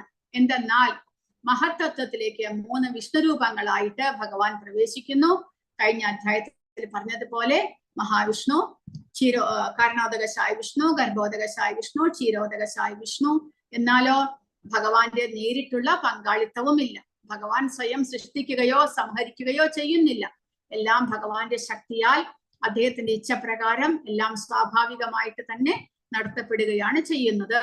കാരണം ഭഗവാന്റെ നിയന്ത്രണത്തിലാണ് ഭൗതിക പ്രകൃതി. ഭഗവാന്റെ ഇച്ഛയ്ക്കനുസരിച്ച് ഭൗതിക പ്രകൃതി എല്ലാം തന്നെ സ്വാഭാവികമായിട്ട് ഇവിടെ നടന്നു പോകുന്നു. ഭഗവാൻ സൃഷ്ടിക്കുകയും നശിപ്പിക്കുകയും ചെയ്യുന്നുവെങ്കിലും ഈ പ്രവർത്തിക്കെല്ലാം അദ്ദേഹത്തെ ബന്ധിക്കാനാവില്ല. അതാണ് അടുത്ത ശ്ലോകം പറയുന്നത്. നചമാം താനി കർമാണി നിബധ്നന്തി ധനഞ്ജയ ഉദാസീനവദാസീനം അസക്തം തേഷു കർമ്മസു. അങ്ങനെ ഭഗവാന്റെ ഇച്ഛയ്ക്കനുസരിച്ച് ഭഗവാന്റെ ശക്തിയാൽ ഭൗതിക പ്രകൃതിയിൽ ഈ പ്രവർത്തനങ്ങളെല്ലാം നടക്കുന്നുണ്ടെങ്കിലും ഇതെല്ലാം ഭഗവാന്റെ ഇച്ഛയ്ക്കനുസരിച്ചുള്ള കർമ്മങ്ങളാണെങ്കിലും ഈ കർമ്മങ്ങളൊന്നും തന്നെ ഭഗവാനെ ബന്ധിപ്പിക്കുന്നില്ല എന്നാണ് ഭഗവാൻ ഇവിടെ പറയുന്നത്. കാരണം ഒരു ഭൗതിക പ്രവർത്തനങ്ങളോടും ബന്ധപ്പെടാതെ ഉദാസീനനെ പോലെ സ്ഥിതി ചെയ്യുകയാണ് ഞാൻ. കാരണം ഭഗവാൻ ഒന്നിലും നേരിട്ട് ഇടപെടുന്നില്ല. രണ്ടാമത് ഈ ലോകത്ത് നടക്കുന്ന നന്മകൾക്കും തിന്മകൾക്കും ഭഗവാൻ നേരിട്ട് ഉത്തരവാദിയല്ല. കാരണം എന്താണ്? ഭഗവാൻ നിഷ്പക്ഷനാണ്. ഭഗവാൻ ഭൗതികമായിട്ടുള്ള ഒരു കാര്യത്തിലും നേരിട്ട് ഇടപെടുന്നില്ല. പിന്നെ നമ്മളെ പോലെ നമ്മുടെ കർമ്മഫലം അനുസരിച്ച് ഇവിടെ അവതരിക്കുകയും പ്രകടിപ്പിക്കുകയും ചെയ്യുന്ന ആളല്ല ഭഗവാൻ. ഭഗവാൻ ഇതിനെല്ലാത്തിനും ഉപരിയാണ്, ഗുണങ്ങൾക്ക് ഉപരിയാണ്. ഭൗതിക പ്രകൃതി ഭഗവാന്റെ ശക്തിയാണ്, ഭഗവാന്റെ നിയന്ത്രണത്തിലാണ്. അപ്പോൾ അങ്ങനെ വരുമ്പോൾ ഇവിടത്തെ കർമ്മങ്ങളൊന്നും തന്നെ ഭഗവാനെ ബാധിക്കുന്നില്ല എന്ന്. സൃഷ്ടിക്കപ്പെട്ട ലോകത്തിലെ ഭൗതിക പ്രവർത്തനങ്ങളിൽ ഭഗവാൻ എപ്പോഴും നിഷ്പക്ഷനാണ്. ഭൗതിക പ്രവർത്തനങ്ങൾ നടത്തുന്നത് ഭഗവാന്റെ വ്യക്തിത്വ ശക്തികളാലാണ്. എന്നിരുന്നാലും ഓരോ മിനിറ്റിലും അദ്ദേഹത്തിന് നിയന്ത്രണവുമുണ്ട്.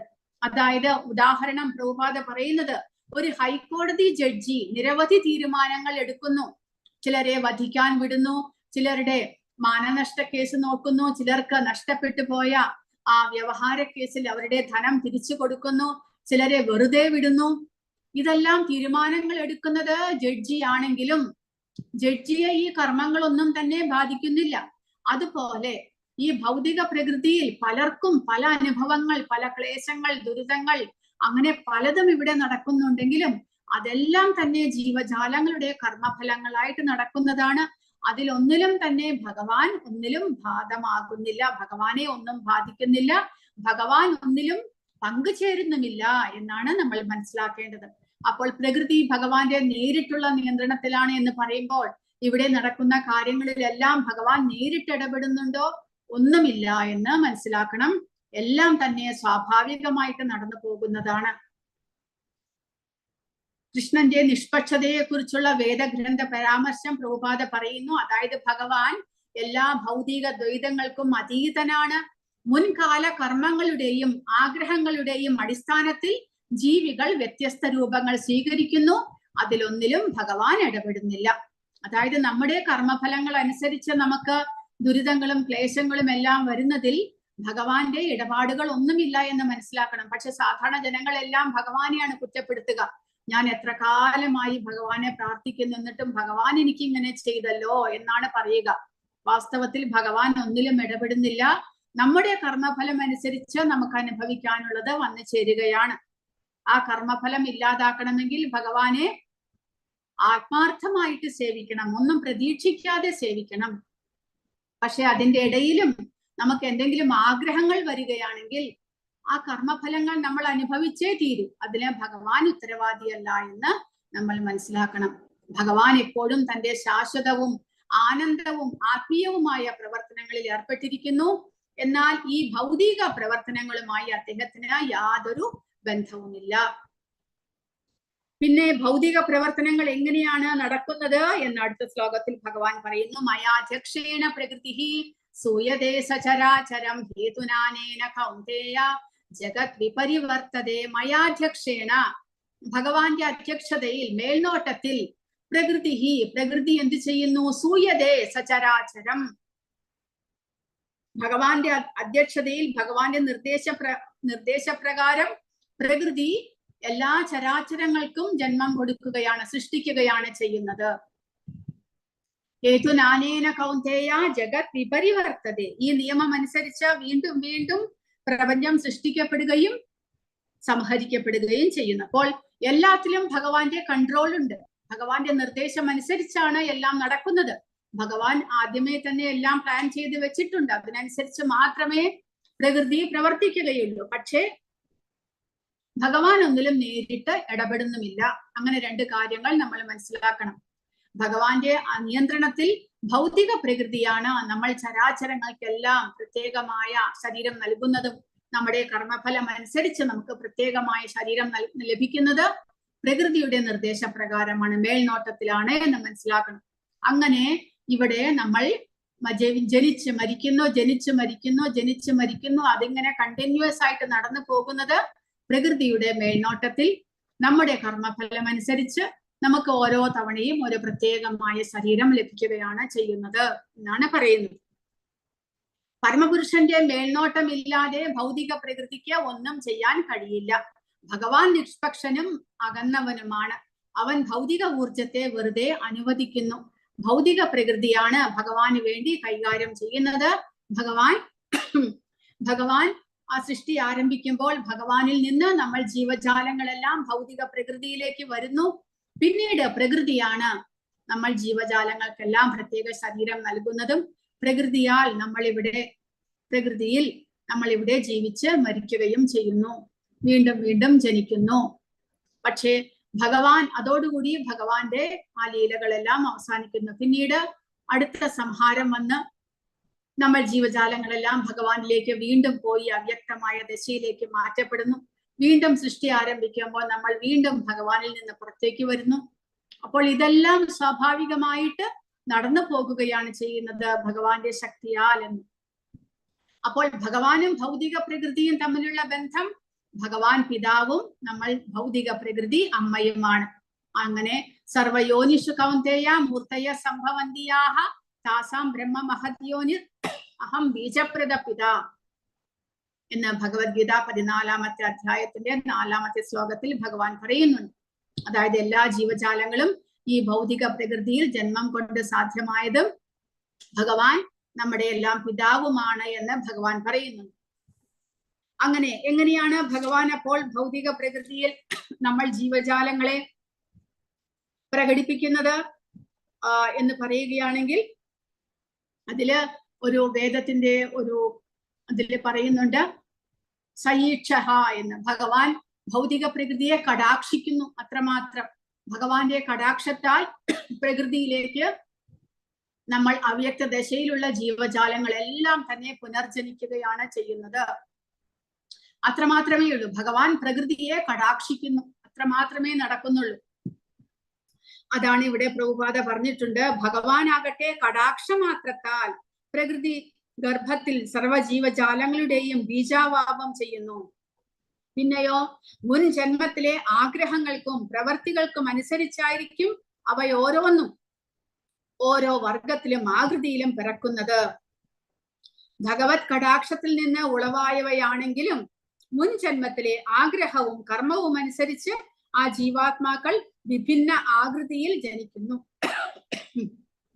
ആ നിലയ്ക്ക് ഈ ഭൗതിക സൃഷ്ടിയിൽ ഭഗവാൻ നേരിട്ട് ഇടപെടുന്നില്ല. പിന്നെയോ പ്രകൃതിയെ കടാക്ഷിക്കുക മാത്രം ചെയ്യുന്നു. അപ്പോൾ ഭഗവാന്റെ കടാക്ഷത്താൽ നമ്മൾ ജീവജാലങ്ങളെല്ലാം ഭൗതിക പ്രകൃതിയിൽ ജന്മമെടുക്കുന്നു. പിന്നീട് നമുക്ക് ഓരോരുത്തർക്കും ശരീരം ലഭിക്കുന്നത് എങ്ങനെയാണ്?